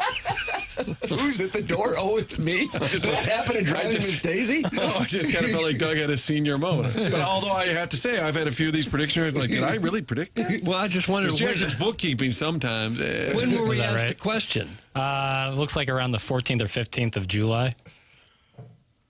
Not that far ago. It was earlier than that, wasn't it? That's what my reporting says. And I said he wouldn't play all year? The question was, Ahmad Hari to Even take one a snap. That's all it was. For Missouri in A 2026. Tim, yes. Martin, yes. Jackson, yes. Doug, no. Okay. And what if at the end of the year he didn't play all year and they just give him a ceremonial, they kneel down? Yeah. There's a snap.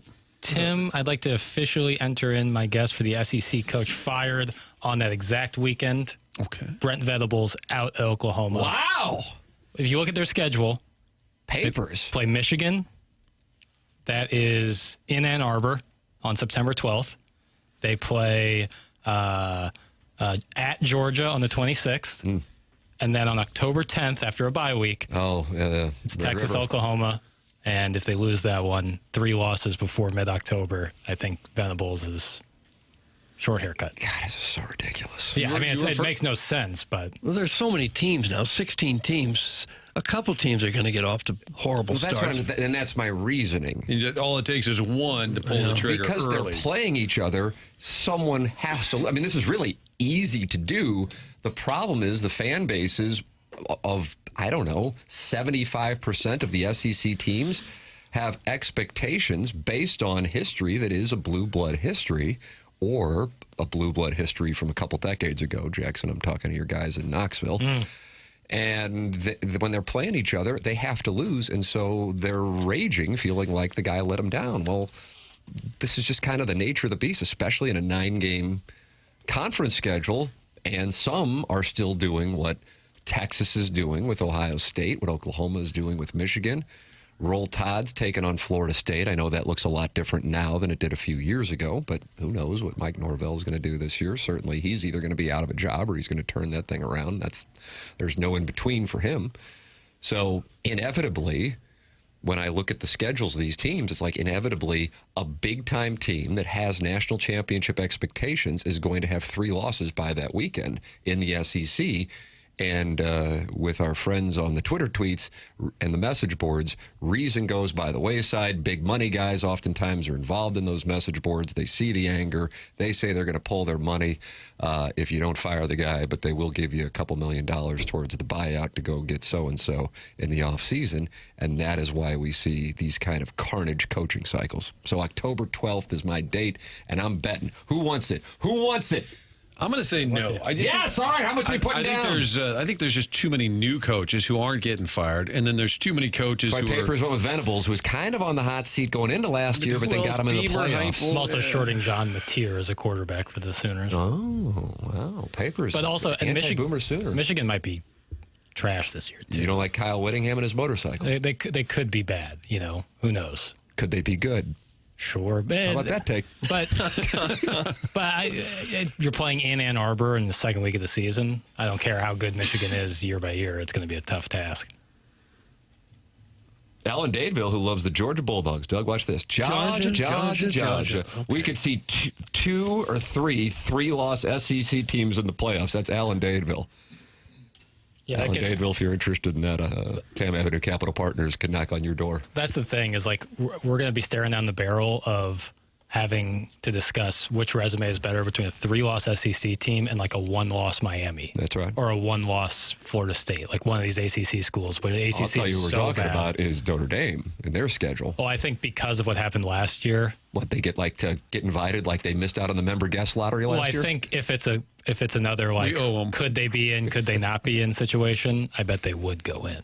And that's because Eric in the Central West End says Marcus Freeman paints his hairline? I don't know if it has anything to do with Marcus Freeman's hair, but I do think last year would come into play. Where do you get the paint? Like Sherwin-Williams? Probably not. More like Walgreens, just at the shoe polish. You ever got your shoes polished in one of those stands? Not in a long time. I don't even know where they have those. The airport doesn't even have them for real. Well, Matt Holliday's ear moth is not happy with me. Of course, that's Tim's take coming from the bottom feeders of the SEC. Huh? It's like a Mizzou shot, kind of. I don't think Drinkwitz will be fired by October 12th, I'll tell you that much. Well, I think there's too many established, like Kirby Smart's not getting fired. No. And Lane Kiffin's not, and then there's all the new guys, all the I think schools. Sarkisian finally will say. Let me ask y'all this, all y'all hoes. If we were sitting here doing the program on July 29th last year and I would have told you Brian Kelly would be out by mid-October, how would that have sounded to you? I would have bought it. Okay. I would have bought it. Revisionist history. Ho. Revisionist history, ho. Well, I just would have bought it because I think he's I would have bought it because I think he's a clown.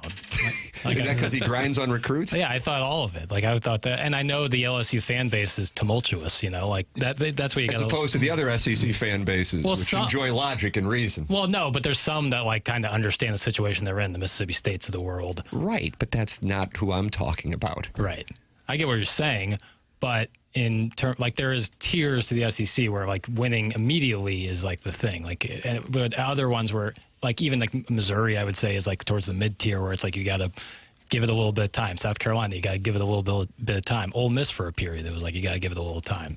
Nowadays, things have changed in terms of like the Ole Miss of the world and maybe South Carolina. How about a further workshop of this topic? Can I put a category called safe all season for SEC? Kirby Smart. Okay. Sarkisian, safe all season? Yeah, I would say yes. I think Texas is going to be really good. Kalen DeBoer, not quite in that group. The reason why Kalen DeBoer should be is because when you look at SEC schedules, again, it looks brutal, but comparatively speaking, Alabama's is favorable, especially to the start to the season. Of course, it can work the other way because it is favorable, and if you stumble because they've got East Carolina at Lexington, at home against Florida State, you would think you'd be 3-0. If you lose any of those three, you got a problem. Then you're at home against Beamer. Beamer, to me, is one to keep an eye on. Their schedule also is favorable, but they do have Alabama, as I made reference to, at Mississippi State. But then they take on Georgia, at Tennessee, at A&M, at LSU. So it goes real quick for Kalen DeBoer. But it works the other way. That means Kirby Smart or Kalen DeBoer is losing on October 10th. Kalen DeBoer, Josh Heupel's losing on October 17th. Kalen DeBoer, Mike Elko's losing on October 24th. And Kalen DeBoer, Lane Kiffin's losing on October 7th. Which means Eli Drakewitz and Steve Sarkisian is one of those two is losing on September 7th. And that's my premise, is that it used to be a birthright in the SEC for many of these programs that you were going 10-2, and the idea of 9-3 or God forbid 8-4 means you are a clown, you must be terminated. And the byproduct of these new schedules is expectations will not match reality, and that will lead to an already illogical element becoming absolutely bat crap over the next 3 months. And it will entertain the hell out of me. I just don't know which one it's going to be. But I would think Elko's safe no matter what. All the first-year guys are safe. And then you got 4 first years, right? All the first-year guys are safe. So it's going to come down to Heupel, Beamer, and then your Venables is a good sleeper pick. Venables, I would say. Where pressure may, or the expectation may be outside. Yeah, I think Clark Lee's safe for the whole season. Hey, how does the world change around here if things don't go well in Lawrence, Kansas on a Friday night? Yeah, certainly the outlook changes completely. Okay, well, these things are realistic. I don't look at September as like, oh, that's automatic. Right. No, certainly not. And that's not a shot at Missouri. I'm a Missouri fan. But you got to go to Lawrence, Kansas, where that's the biggest thing going.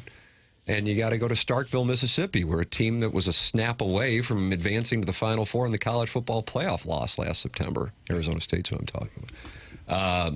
So this stuff isn't guaranteed. How funny would it be if Lane Kiffin has a really bad start to a high expectation team, and then this whole... Oh, my God. Well, he just got sued yesterday, and some of his former players were sued by Ole Miss. I don't know if you boys saw that, for breach of contract.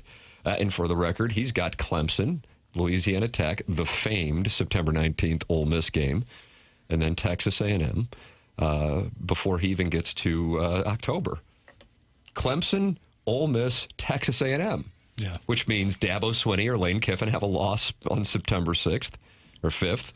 Pete Golding or Lane Kiffin have a loss on September 19th. Mike Elko or Lane Kiffin have a loss on September 26th. Yeah. Dabo, I don't know that situation. So, Martin, tell me what we're betting, and we're betting it. Watch this. All right. Bet. Do I have $10 with you, Papers? What's that on? Somebody hitting 300 or something, or not hitting? I don't remember at all. This predictionary bookkeeping is getting called into question. We had something recently. It was one of the minor leaguers coming up. Baez? Oh, you said he would hit under 200, I think. I don't think it was Jackson. I think it was a texter. Oh, I'm sorry. Maybe you weren't even here. Maybe you were sick. I believe I bet a texter. They said he would hit less than 200. Okay. Bias. Yeah. No matter how many at-bats he Didn't he won like 100 plate appearances or something? And then they qualified. Yeah, That's what it was. And I think it went away after that. All right, Tim and I, how about just a clean $20 bet? $20 bet, book it, Jackson. And you get to collect 10% VIG. An SEC coach is by October 12th. You say no, you say yes. Yeah, and so he's got till midnight on October 12th. Okay. Booked. Doug, watch this. Bet. I see that, yeah. If the stars align, Drink fills the vacancy in the SEC that will be created on October 12th. I want Drink sent to Lewis and Clark Junior College. He is the biggest facade ever in college football. That's from the Warson Woods Wacko, who said Sam Horn would be the starter last year. And, Doug, maybe he was right. I'm not ruling it out. Martin's not ruling it out. Drinkwitz he's signed through 2031. They owe him $64.5 million still. I don't think Mizzou is going to do anything. They're not going to eat any of that money and fire him early. He's probably safe for a while. I think he could have a couple of really horrible years and still be okay. I don't know about a couple. I think one bad year. I think a real bad year this year, and that seed is red hot. What if he gets August some of next more year. Kansas jokes? Does that help? That would, that would certainly help heal the wound, but wouldn't fix it. Steven Time says Drink's going to make a really good ESPN in-studio analyst in 3 years. Steven Time is real. Steven Time and Warson with Wacko are heavy on the shorting of the Missouri program here in 2026. Well, it looks like the 27th schedule could be the sweet mother of mercy. The issue. Yeah, I guess maybe they do. So you don't play the next year. You play the teams that you didn't play this year. That's what they're doing now with the SEC schedule. So. I just feel like it could all get blown up this year. You know what I mean? Right. They change everything so. They could go back to divisions by the time they come back next year. But you think Mizzou would give him $30 or $40 million to walk away? Yeah. I don't. If they felt enough pressure from boosters. If the boosters come up with the money to pay that. Well, the boosters would be, right. If they're like, not only do we want him out, we want willing to pay it. That's a big if they're willing to pay. I don't know. But because then you're going to have to pay someone else to come take the spot. Right. And it also depends on who he's going to have recruitment-wise coming in, I would say for our guy Dennis Gates, that is like a big thing helping him in his current situation is that they really like the recruits he's bringing in. Yeah. Easier to tell that in basketball and football. Yeah. Old Piss will be back in the bottom third of the league by next year. That's from former president and Gravois resident Ulysses S. Grant. Oh, really? Yeah, Pete Golding's an interesting one because he was obviously thrust into the position. So I don't know what kind of leash you give a guy like that, especially coming off a college football playoff berth last year. Hey, guys, we're trying. Hail State. That's from Hail State Mike. Okay. So that's their motto, Martin in Starkville. We're trying. Didn't Yoda say there is no try? Jackson, you love Star Wars? Yoda said that? Yeah. Said there is try, no there try. Is no. Try, there is no, right? Yeah. Are you guys going to be okay when KU becomes better than Mizzou inevitably? I'm going to give it 3 years. That's from the 314. Oh, I've heard that conversation for so many years. Well, here comes Kansas football. Built this whole new stadium. Lance Leopold, 7-6. So consider me not impressed. Go to hell, Ole Miss! That's from Hail State Mike, and he is now getting really active in here. Text inbox. The Time Brothers have a contentious dinner table. I would bounce on it for Drinkwitz. That's from Ed Time. So Steven Time and Ed Time are sideways, Doug, just kind of like Ulysses S. Grant is sideways with Ole Miss. And you don't know. I mean, you would think it has something to do with the Civil War, but, maybe it has something to do with, not being a big fan of Hail State. I don't know what the deal is. One of the Times is big on Texas, I believe. Ed Time? I get them all Steven mixed Time. up. Yeah, Steven's brothers. more active than Ed.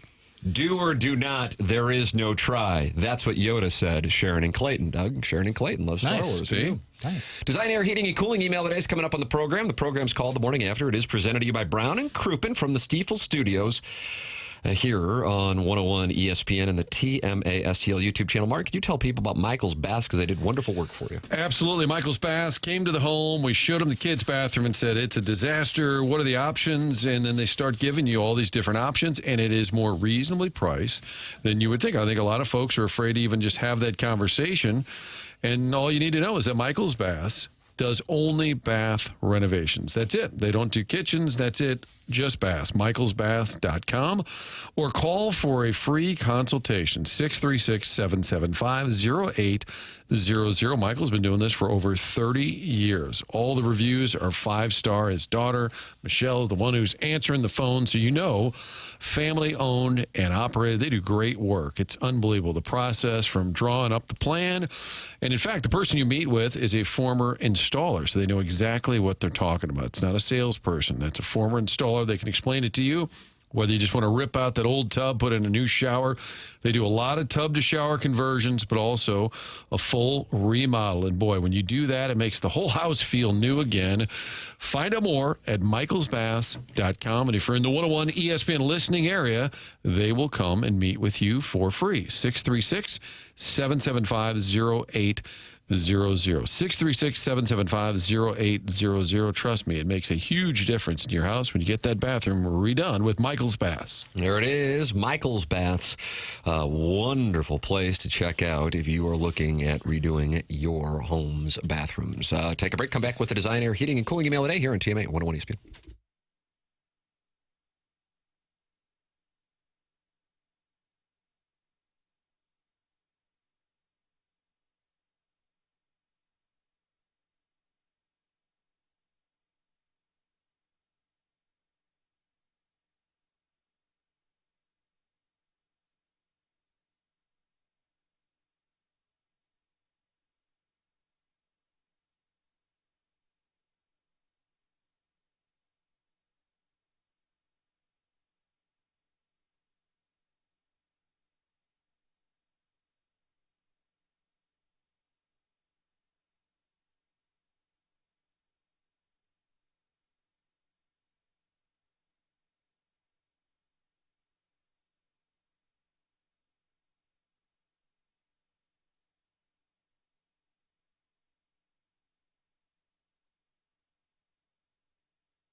Doug, which version do you like better? And Martin, you need to hear this actually because you haven't heard it.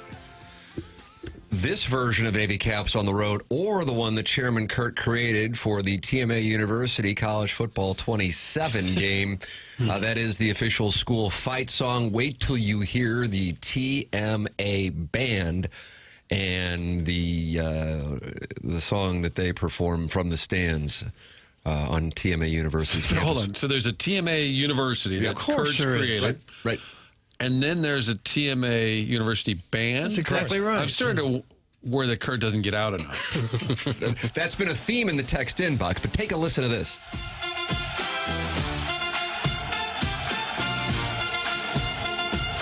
Band coming out on the field. About out of the runway now. Crowd's pumped up and they're ready to go.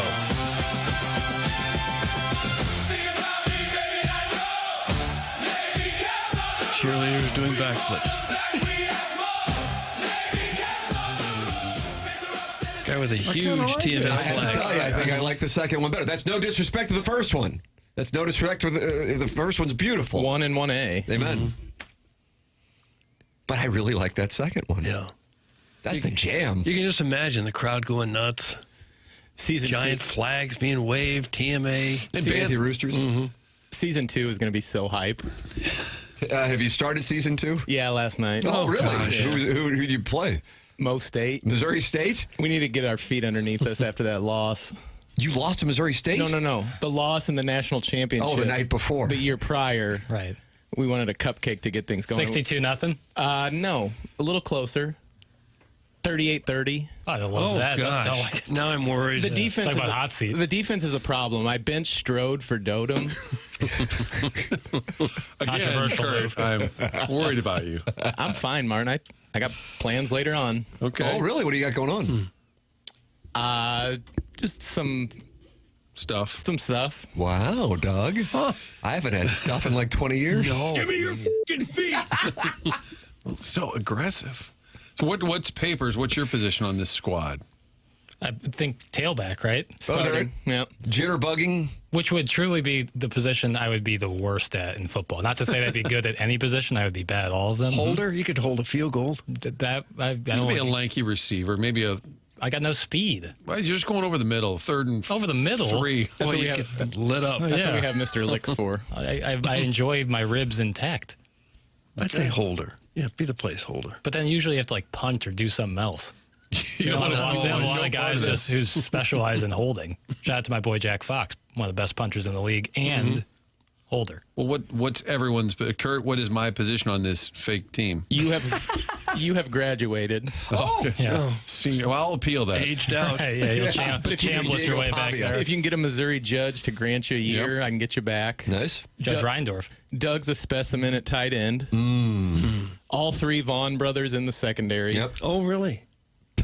That's nice. Squad. Kind of like the McCourties. If you would have watched the other night, actually, John returned a kickoff for a touchdown last night. Oh, is that right? He's fast. What the hell's going Not on? very accurate. Check your phone, Martin. All right. Doug Warsowitz Wacko has gone through Missouri's schedule. Mississippi State, loss. Florida, loss. A&M, loss. Ole Miss, loss. Pig Suey, win. Texas, loss. I have no idea how, after all that, they go to Athens and win, but that's what he's got. Missouri winning in Georgia. Kentucky win, and Boomer Sooner loss. So he's got Missouri losing 5 games in the SEC, but winning at Athens. Makes sense. Okay. Losing to Mississippi State, beating Georgia. Right. Maybe Simmons gets his feet under him a little more. Missouri State's been trying to play that school in Columbia in any sport since I was there in the early 90s. Our affiliation with Conference USA might finally help. It's from the 3-4. They played in 2017. Missouri beat that ass. Wasn't that the high-scoring game we looked up? Yeah, it actually was pretty close. Unfortunately, we scored 65. They scored 45. Yeah, That's right. but they did play in 2017. They should play him every year. Mo State? With only 3 non-conference games, you want to use one of Mo State every year? Do we need to play Arkansas Pine Bluff? Yeah, about damn time we take their measure. That should be Missouri State. And the They've been Troy game yapping should a be lot. Southeast Missouri State. There, fixed it. Drink hasn't beaten a ranked team in 2 years. It's in the 5-7-3. He's not happy, and he's in the 5-7-3. Everyone's upset. Hey, it's time for the Design, Air, Heating, and Cooling email today. And deedly. And deedly. Where's the music? Relax. Mark Weatherby from Mark's Mulch and Bra here to tell you about the podcast that saved my life. Podcasters Anonymous is a support podcast for people who keep starting podcasts nobody asked for. Hold on a second. There's a help group for people starting podcasts that nobody asked for? Hello, my name is Jackson. I'm a podcast addict. Does anybody ask for any podcast to be done? I'm sure there's some people out there. Bro, you need to do a podcast. I asked for a long time for Chris Long to do a podcast, and he started one. You did? Yeah. Really? Killing it, right, girl? You be killing them. Yeah, they do you too be much. Killing them. For me, I'm not going to sit here and judge other people's content. It's too much hardcore NFL stuff for me now. It didn't used to be like that. It used to be a real hangout, goof off pod, and now it's like that's kind of surprising. Really intense, like NFL breakdowns. They still do some goofing off, but even then, it's like centered around the NFL, and I just have so little interest in that. So, every day, friends and family watch helplessly as loved ones say, "This one's different," before launching yet another show featuring the exact same four voices discussing the exact same events from a slightly different angle.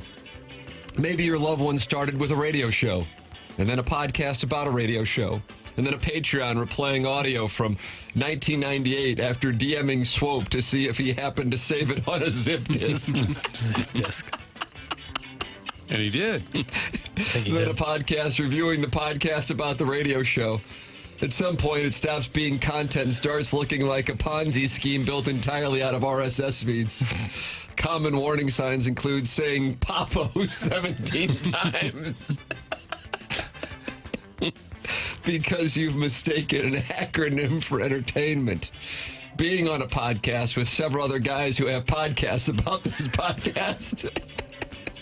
Creating a movie podcast, 3 side podcasts, 6 bonus podcasts, and a premium tier where Jake Reynolds can access podcasts that clip farm other podcasts. Recovery begins with one simple admission. Just because you're saying nothing to nobody and it's going nowhere doesn't mean you have a podcast. Our 12-step program via podcast teaches participants that not every passing thought deserves a feed, a Patreon tier, and matching cover art. Better ingredients, better mulch, Mark's Mulch and Bra. Mark's Mulch and Bra Emporium. Seems like the taglines are always mulch-centered, and I feel bad for the bra department. It's like he's stealing other people's taglines. What is that called? Better ingredients? What am I saying? Papa John's. Yeah. Right. Right. Sometimes I get stuck. think of Mark's Mulch and Bra. I agree with you. Okay. Sup, sluts? Tried to go see Young Vaughn in theaters yesterday, but it was sold out all over town. What is Young Vaughn, you ask? It's the story of a young congressman, Doug Vaughn, from the great state of Missouri, from his early days on Capitol Hill. One scene I'm looking forward to is when Representative Doug got All the Stepdads Are Sexy Act, also known as the ASS Act, passed through Congress. With the Vianney father-son dance in mind, the ASS Act mandated that all stepdads go on a minimum of 1 date with their stepsons every 6 months. Young Doug was overjoyed when Speaker of the House Martin brought the gavel down. He started bouncing on all fours in positions only found in the Sinai Desert, screaming, "Who's a good boy pig?" That's right, Dougie is. He grabs his congressional stationery and scribbles "Take me" on a Post-it note, pulls down his britches, and slaps the sticker right on his... Wow, this is vivid. All right, that's enough. Speaker Martin tries to bring order to the chamber, but young Vaughn is insatiated. Congressman Vaughn went on to have an illustrious career, eventually becoming a senator, serving from 1969 to 2018, when he was primaried by a pale mouthguard-wearing Maoist virgin from Olivet. So specific. You know what they say, the best argument against democracy is a 5-minute conversation with the average Hoosier. God bless America. If the Cardinals don't start winning, I'm going to need to move in with one of you guys. That's Jugs in D.C., Doug. Okay. You might remember he was betting everything he had on the Cardinals making the playoffs, and he's a little concerned. All right. Jugs in D.C. I was close to getting the appliance discount or suspension logule out, but I'm going to let it go. Hey, scallywags. I'm sitting here on my family vacation at Disney enjoying some morning coffee And while I'm sitting here, I have to hear Comrade Burkett get upset at a caller for calling him out on his political values and his love for woke movie garbage.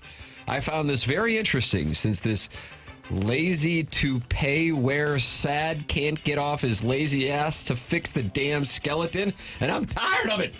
Naked and Afraid, that's Iggy's crestfallen accountant. Iggy's crestfallen accountant. Horrible email. I didn't think it was that bad. Morning, fellas. Why do all of Iggy's gay fantasies involve men with 3 names? Billy Joe Armstrong, Jonathan Rhys Meyers. It seems like a trend worth exploring. Tim, the guy from Normandy you golfed with at Belle Reve, was it Pat Aubuchon? Books are better than audiobooks, but audiobooks are better than no books. While you may not have read Cancel Me If You Can, you did consume it. Jackson, baby, your instinct to hunt deer with a bow and arrow versus a gun to give the deer a fighting chance is what outdoorsmen referred to as a fair chase. Well, that's the Tudors in a nutshell.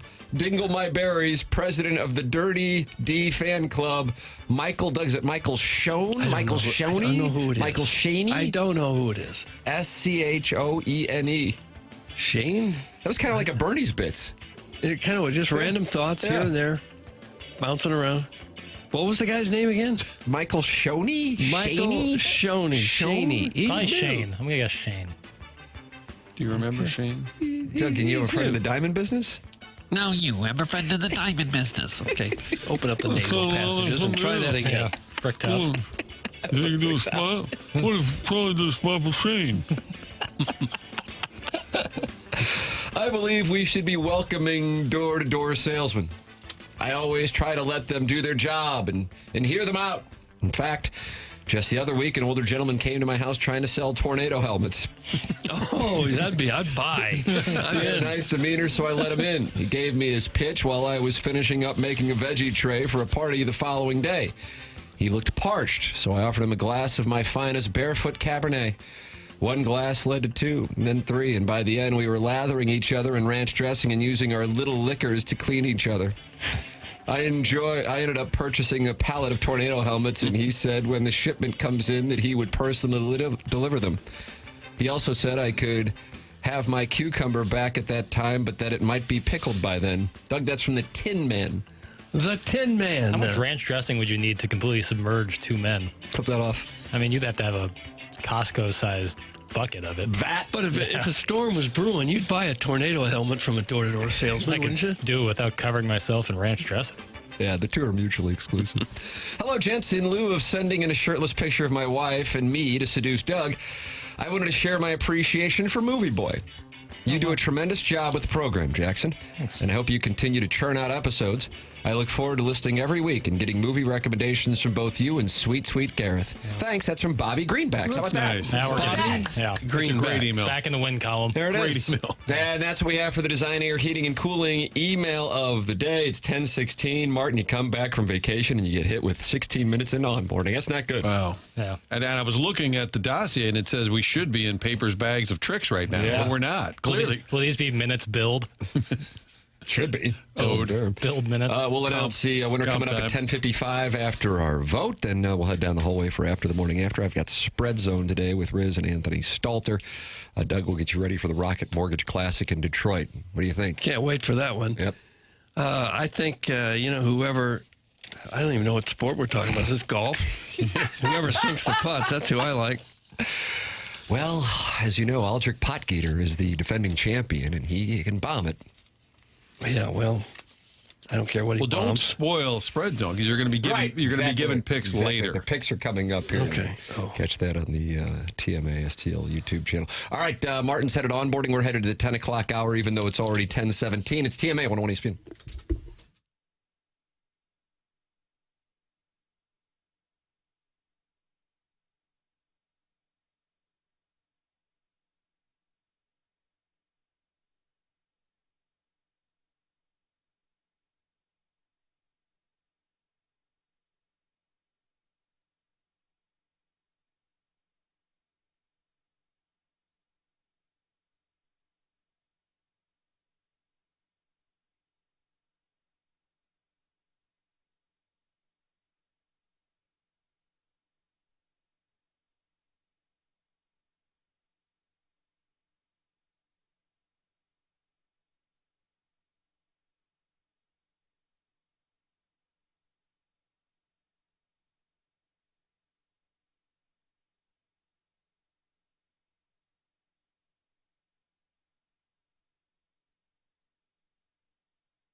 This is Jackson with the Sports Center update brought to you by Universal Windows Direct. Cardinals Cubs tonight, 6:45 p.m. first pitch. Dustin May towing the slab for the Redbirds. That was in their Sports Center update brought to you by Universal Windows Direct. You'll be saying, I love my windows.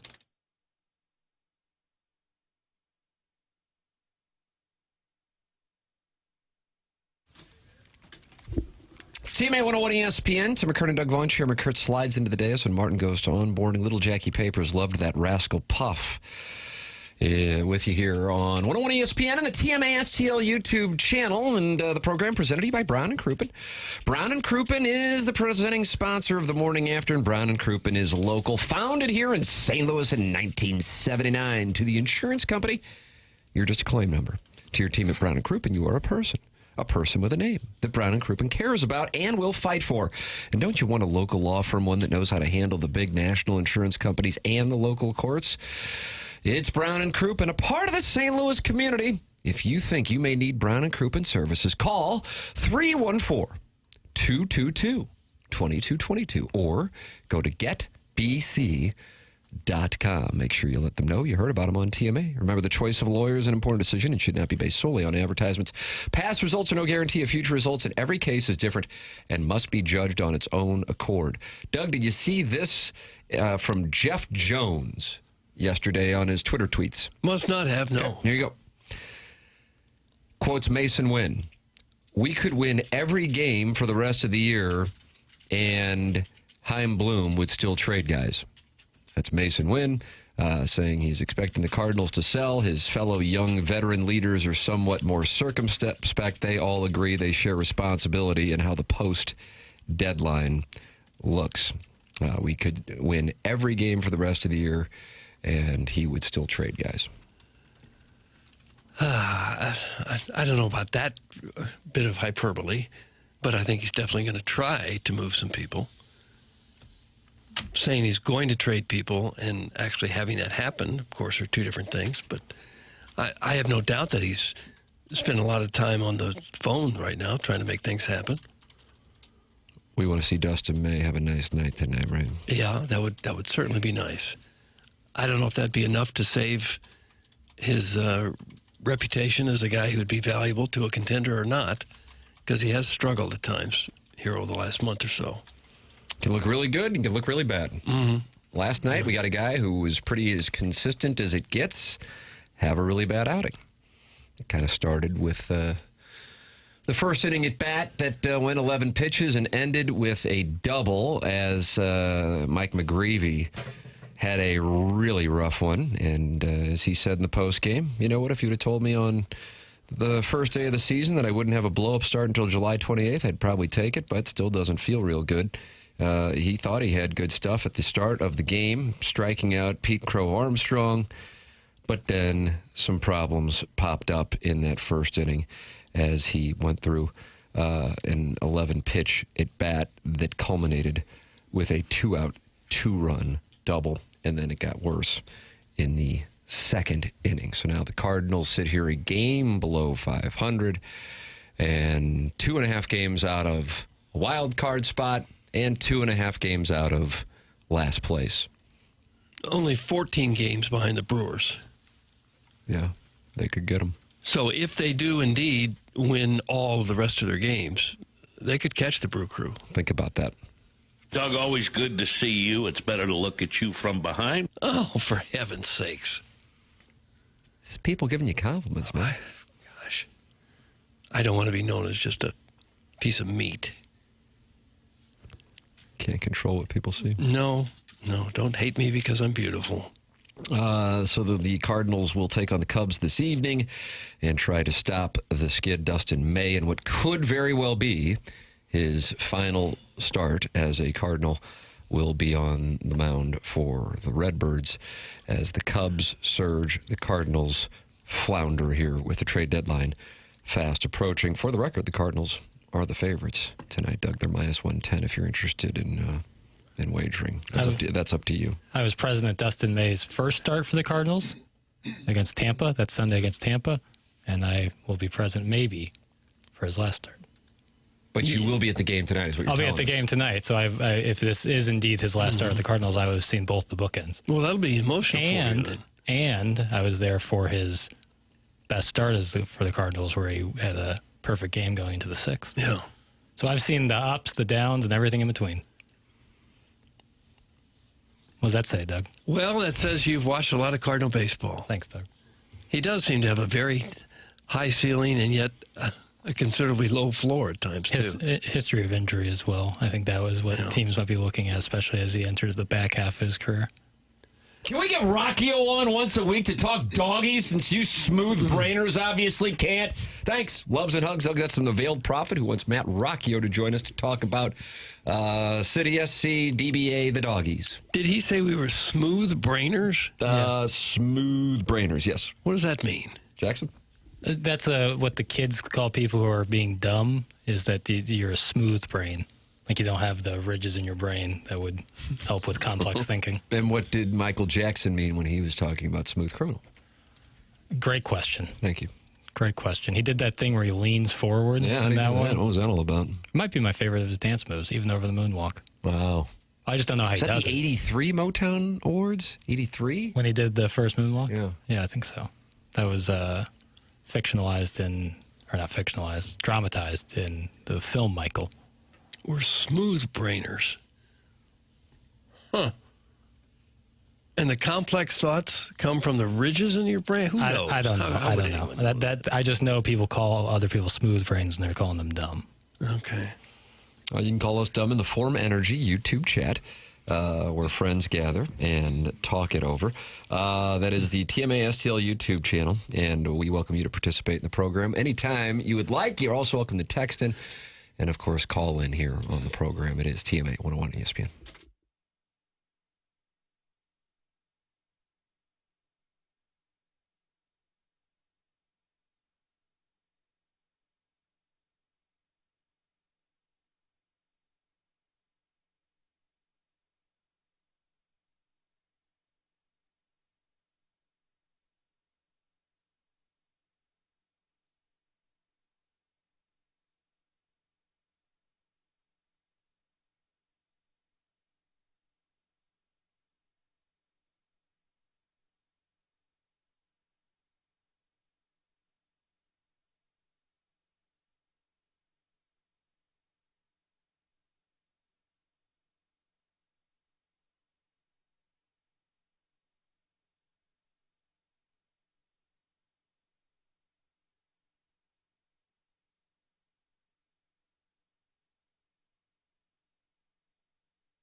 TMA 101 ESPN. Tim McKernan, Doug Vaughn, Chairman Kurt, Jackson Burkett with you here on the program.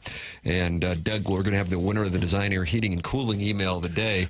coming up here at about 10:55. You know anything about Design Air? That's Seth Goldcamp? Sure. I think most of us on this show know a little something about Design Air. I know I've had them out to my house a few times. I know you guys have as well. It's because they just do fantastic work. If your air conditioner is not cranking out that cool air during the heat waves that we've been having this summer, Design Air is a name that you definitely need to know. It's been around a long, long time in St. Louis. The company started way back in 1904, before air conditioning was even a thing. But they are experts at air conditioning.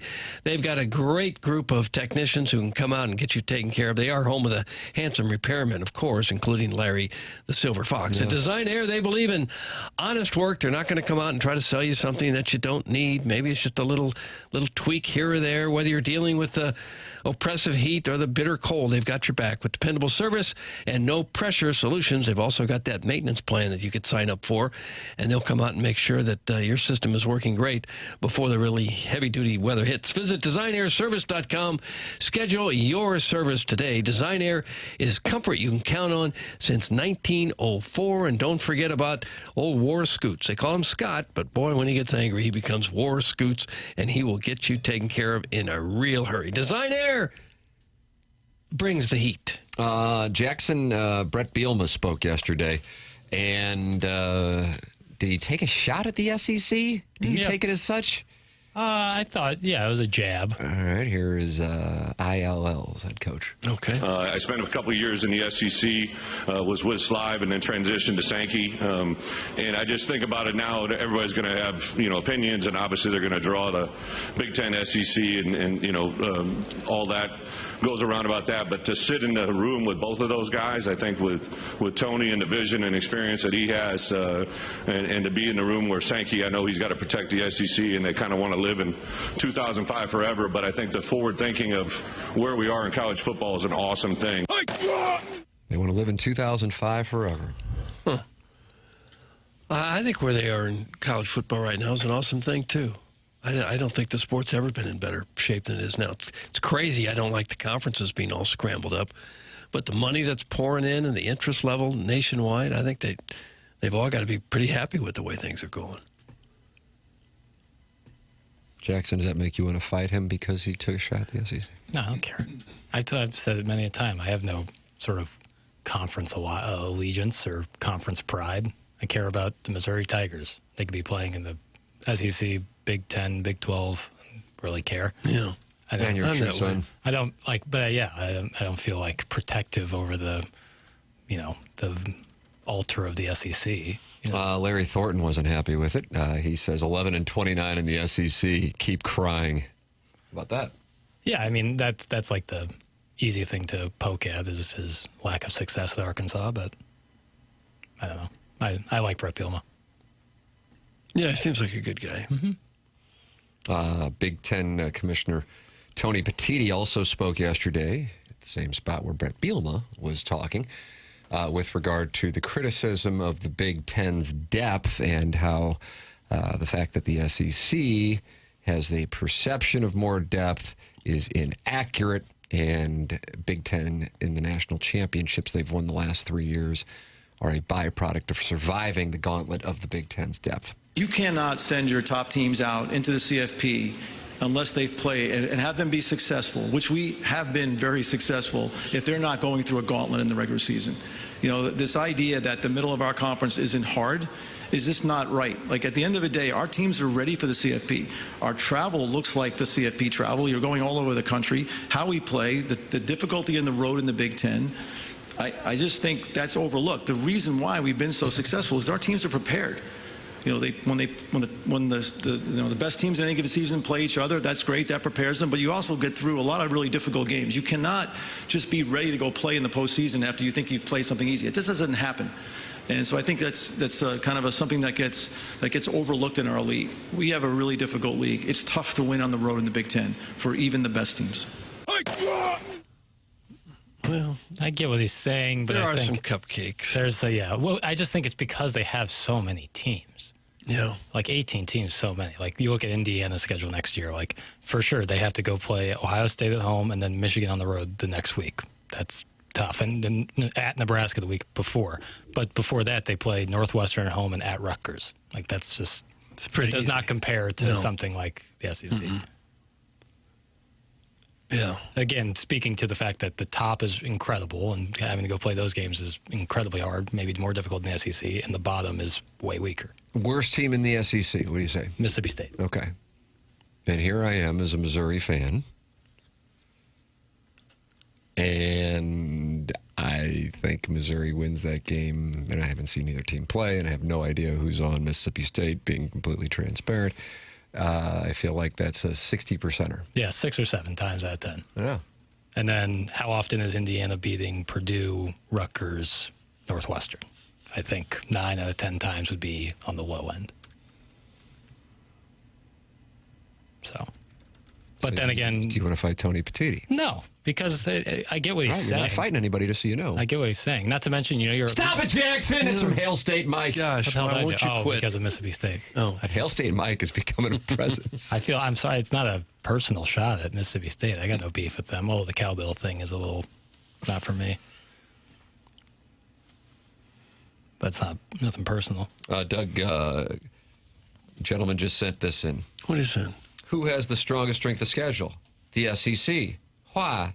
Because they play a bunch of SEC teams. Well, how good are the SEC teams? Really good. Because they play a bunch of SEC teams. Well, how do you know if SEC teams are good or better than the teams from the other conferences? They are better because they play a lot more SEC teams than the other conferences. Yeah, I get what he's saying. Like the death loop of that. Mm-hmm. But the extra game of the SEC scheduling now makes it harder for the SEC to showcase themselves against non-conference opponents. Doug, we have Egg Bowl warfare breaking out in our Air Comfort Service text inbox. Last thing we needed. What are we, about 6 hours north of Hotty Toddy? Hotty Toddy is texting in, Mississippi State is just awful. Hail State Mike, how's the Egg Bowl treated you the last couple years? That's from Hotty Toddy, who wants a piece of Hail State Mike. Take arguments invalid. Mizzou is 10th in the conference. Indiana is 1st. That's from Jenna Tolles. And I guess she went to Indiana? She's still tried out in Bloomington? I don't know where she is now. I mean, we want Illinois, like that was that a contemporary to someone like Mizzou, you get to go play. Did you put an S on Illinois? I thought I heard that too. No. Did you just say maybe it was an Illinois? apostrophe S. Illinois' schedule. Illinois apostrophe S. Okay, he's ready to pounce on All you. right. Yeah. Like, difficult game. They got to go play at Ohio State. Then the next 2 weeks, they get Purdue at home, at Michigan State. Then the week after that, they got Oregon at home. Then they go to Maryland, at home against Nebraska. Like, it's you get a It's up and smorgasbord. down a lot Right. more than the SEC. Right. Yeah. I think that's the consistency of quality play across the conference, I think, is what people... Now, the top of the Big Ten has a very solid argument for being stronger than the top of the SEC, especially in the last couple of years. They have the last 3 national championships. But some of that, we're basing it on history. A school gets a history behind it. And nowadays, with teams changing so fast, we saw what Indiana did. A team can completely be completely different than they were the year before. Vanderbilt's an example in the SEC. Yeah. So it's harder to judge. Yeah. You see it played out. For sure. But there are some teams consistently great and some teams consistently bad. There's just a chance of that changing. The bad teams have a chance now, it seems, to get better. Right. And the good quicker. good teams can fall off. See Clemson, for an example. Who took over at Northwestern this year? Crowdsourcing. Touch. Just a... Can we have initials? I'm asking you guys. Oh. It wasn't Pat Fitzgerald coming back, was it? What is your wireless down over there? Yeah, actually. Guys are starting to wear shorts at my company. This is a place of business. That's from old people's Facebook statuses. Yeah. Well, David Braun. Yeah, depends on what Doug you do. DB's up at Northwestern. And this is his 4th season at Northwestern. Is that right? Yeah. You got to be kidding me. He's entering How his in the 4th year hell leading would the I not Wildcats. know that? Yeah. Chip Kelly got hired. This is his first season as OC. So from Philly to Oregon to Philly to Evanston? Northwestern's OC. He's going backwards. Yeah. Doug, State has no chance getting better with how successful Ole Miss has been during the NIL era. That's from Hotty Toddy. And that's directed at you. Every team has a chance to get better. Of course.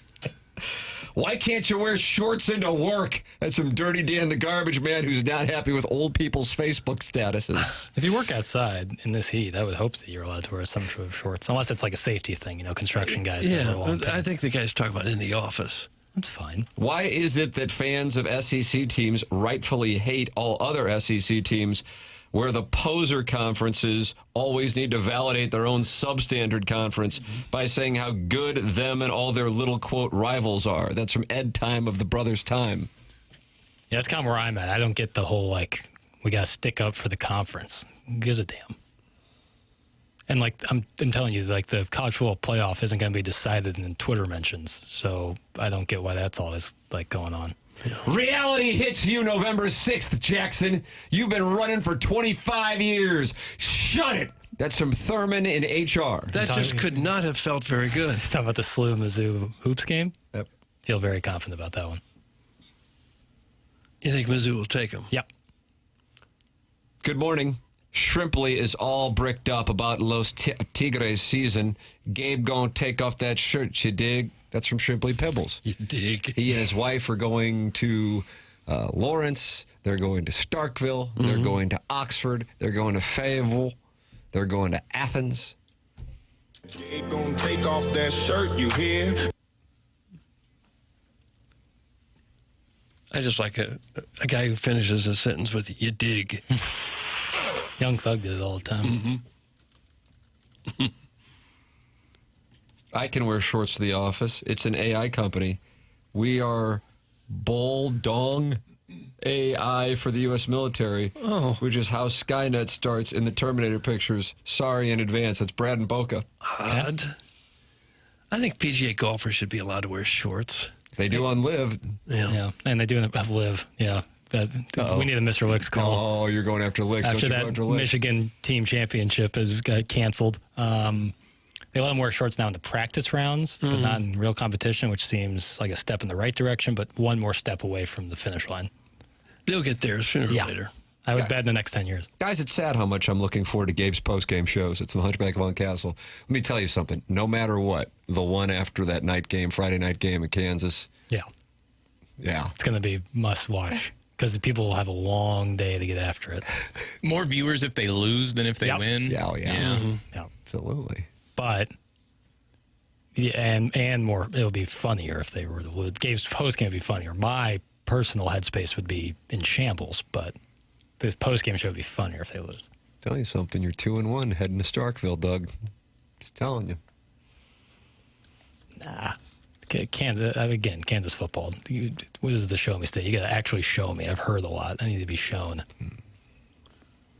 So maybe they'll lose one of those games. Oh, I'm concerned. I don't know who the hell's on any team. Right, and I used to. This is how I used to make money. Like my Cardinal over 68.5 bet. That was not. I think the Cardinals would be great. 68.5 is too low of a number. With Missouri football and college football in general, there was a trend that if a team had a high number of returning starters, that team would overperform its number, and it was an underrated metric that Las Vegas missed on. Now it's so damn difficult because even if you have returning starters, the other team might not have returning starters, but they might have better players who are starters for another team, and you just don't know. It's changed so damn quickly. The reason I was high in 2023 Missouri is all their returning starters. Totally different deal. Program's called TMA. It's brought to you by Brown & Crouppen. We broadcast from the Stiefel Studios on 101 ESPN.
All right, somebody's not happy here. Missouri State is better than you, Jackson. That was at 10:34. Then at 10:42, Missouri State and Conference USA are more of a man than Jackson will ever be. That just can't feel very good to hear that. Clearly. And then at 10:45, I am not going to let Jackson bully me into thinking Mizzou is better than Missouri State. Jackson? In every possible metric. Oh, God, no. Every sport? I can't speak for... Missouri State's pretty good in baseball. I can speak for football and basketball. Wow. And I can speak on that definitively. Okay. I have no beef with Missouri State at all. I have many friends who went there. Really? Yeah, get them out. Ladue guys went to Missouri State? No, Ladue guys. Yeah. Oh, gosh.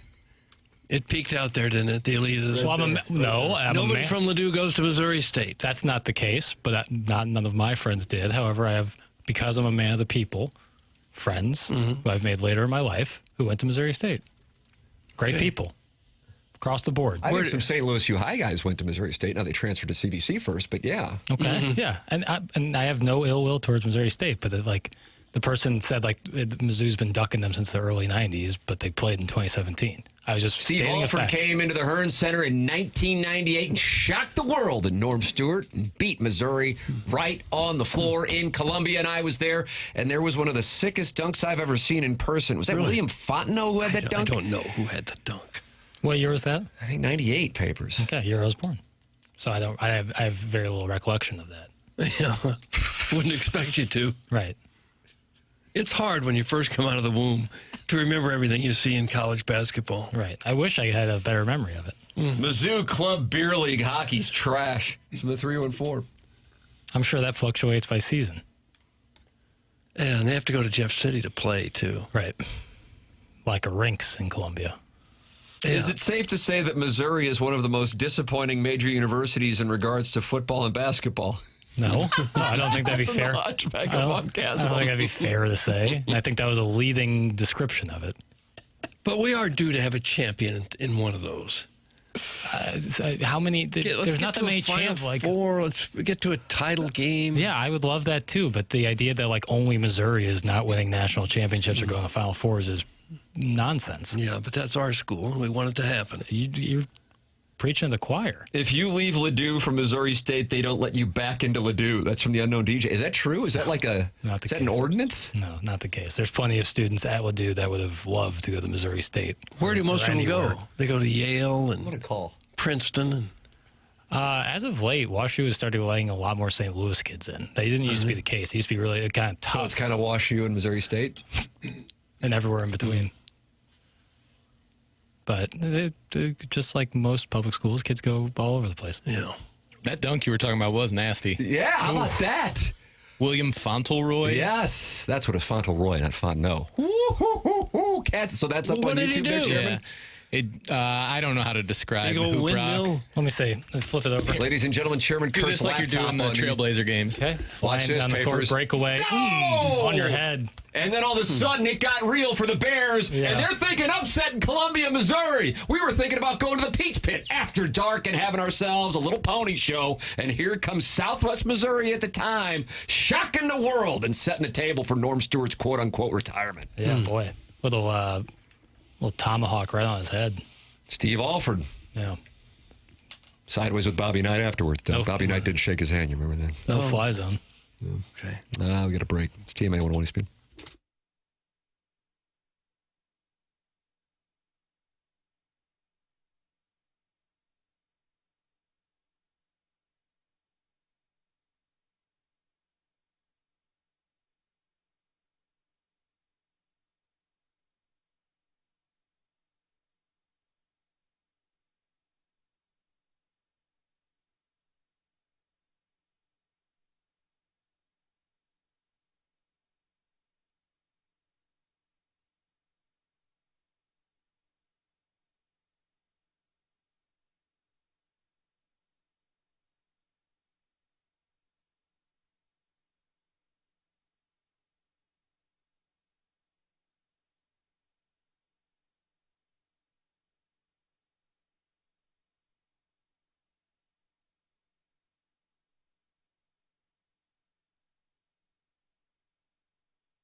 This is Jackson with a Sports Center update brought to you by Universal Windows Direct. Cardinals Cubs tonight, 6:45 p.m. first pitch. That was another Sports Center update brought to you by Universal Windows Direct. You'll be saying, I love my windows.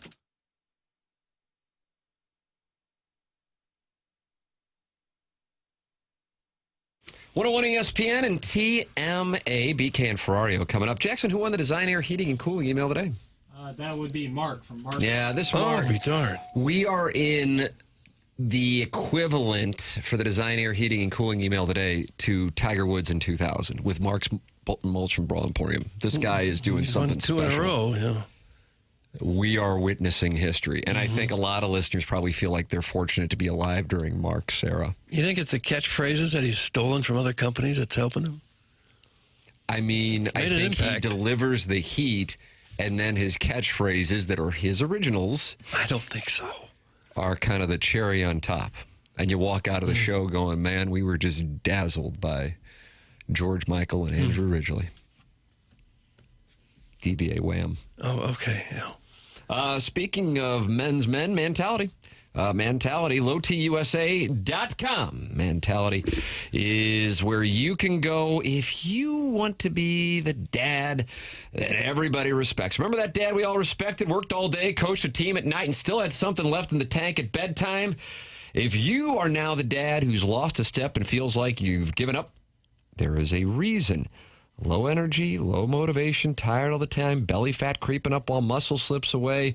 Well, that's where Mentality can help you out. Be the dad who can keep up with the kids again, feel and perform like you did 5 or 10 years ago at work, in the gym, or at home. Start today at lowtusa.com with Mentality. Mentality, that's lowtusa.com. We're headed down the hallway for After the Morning After on the TMA STL YouTube channel. BK and Ferrario are coming up next year on 101 ESPN. For Jackson Burkett, for Chairman Kurt, for Martin Kilcoyne, for my brother Kevin, for Douglas Elvin Vaughn, I'm Tim McKernan. This has been the Morning After, presented to you by Brown and Crouppen from the Stiefel Studios on 101 ESPN.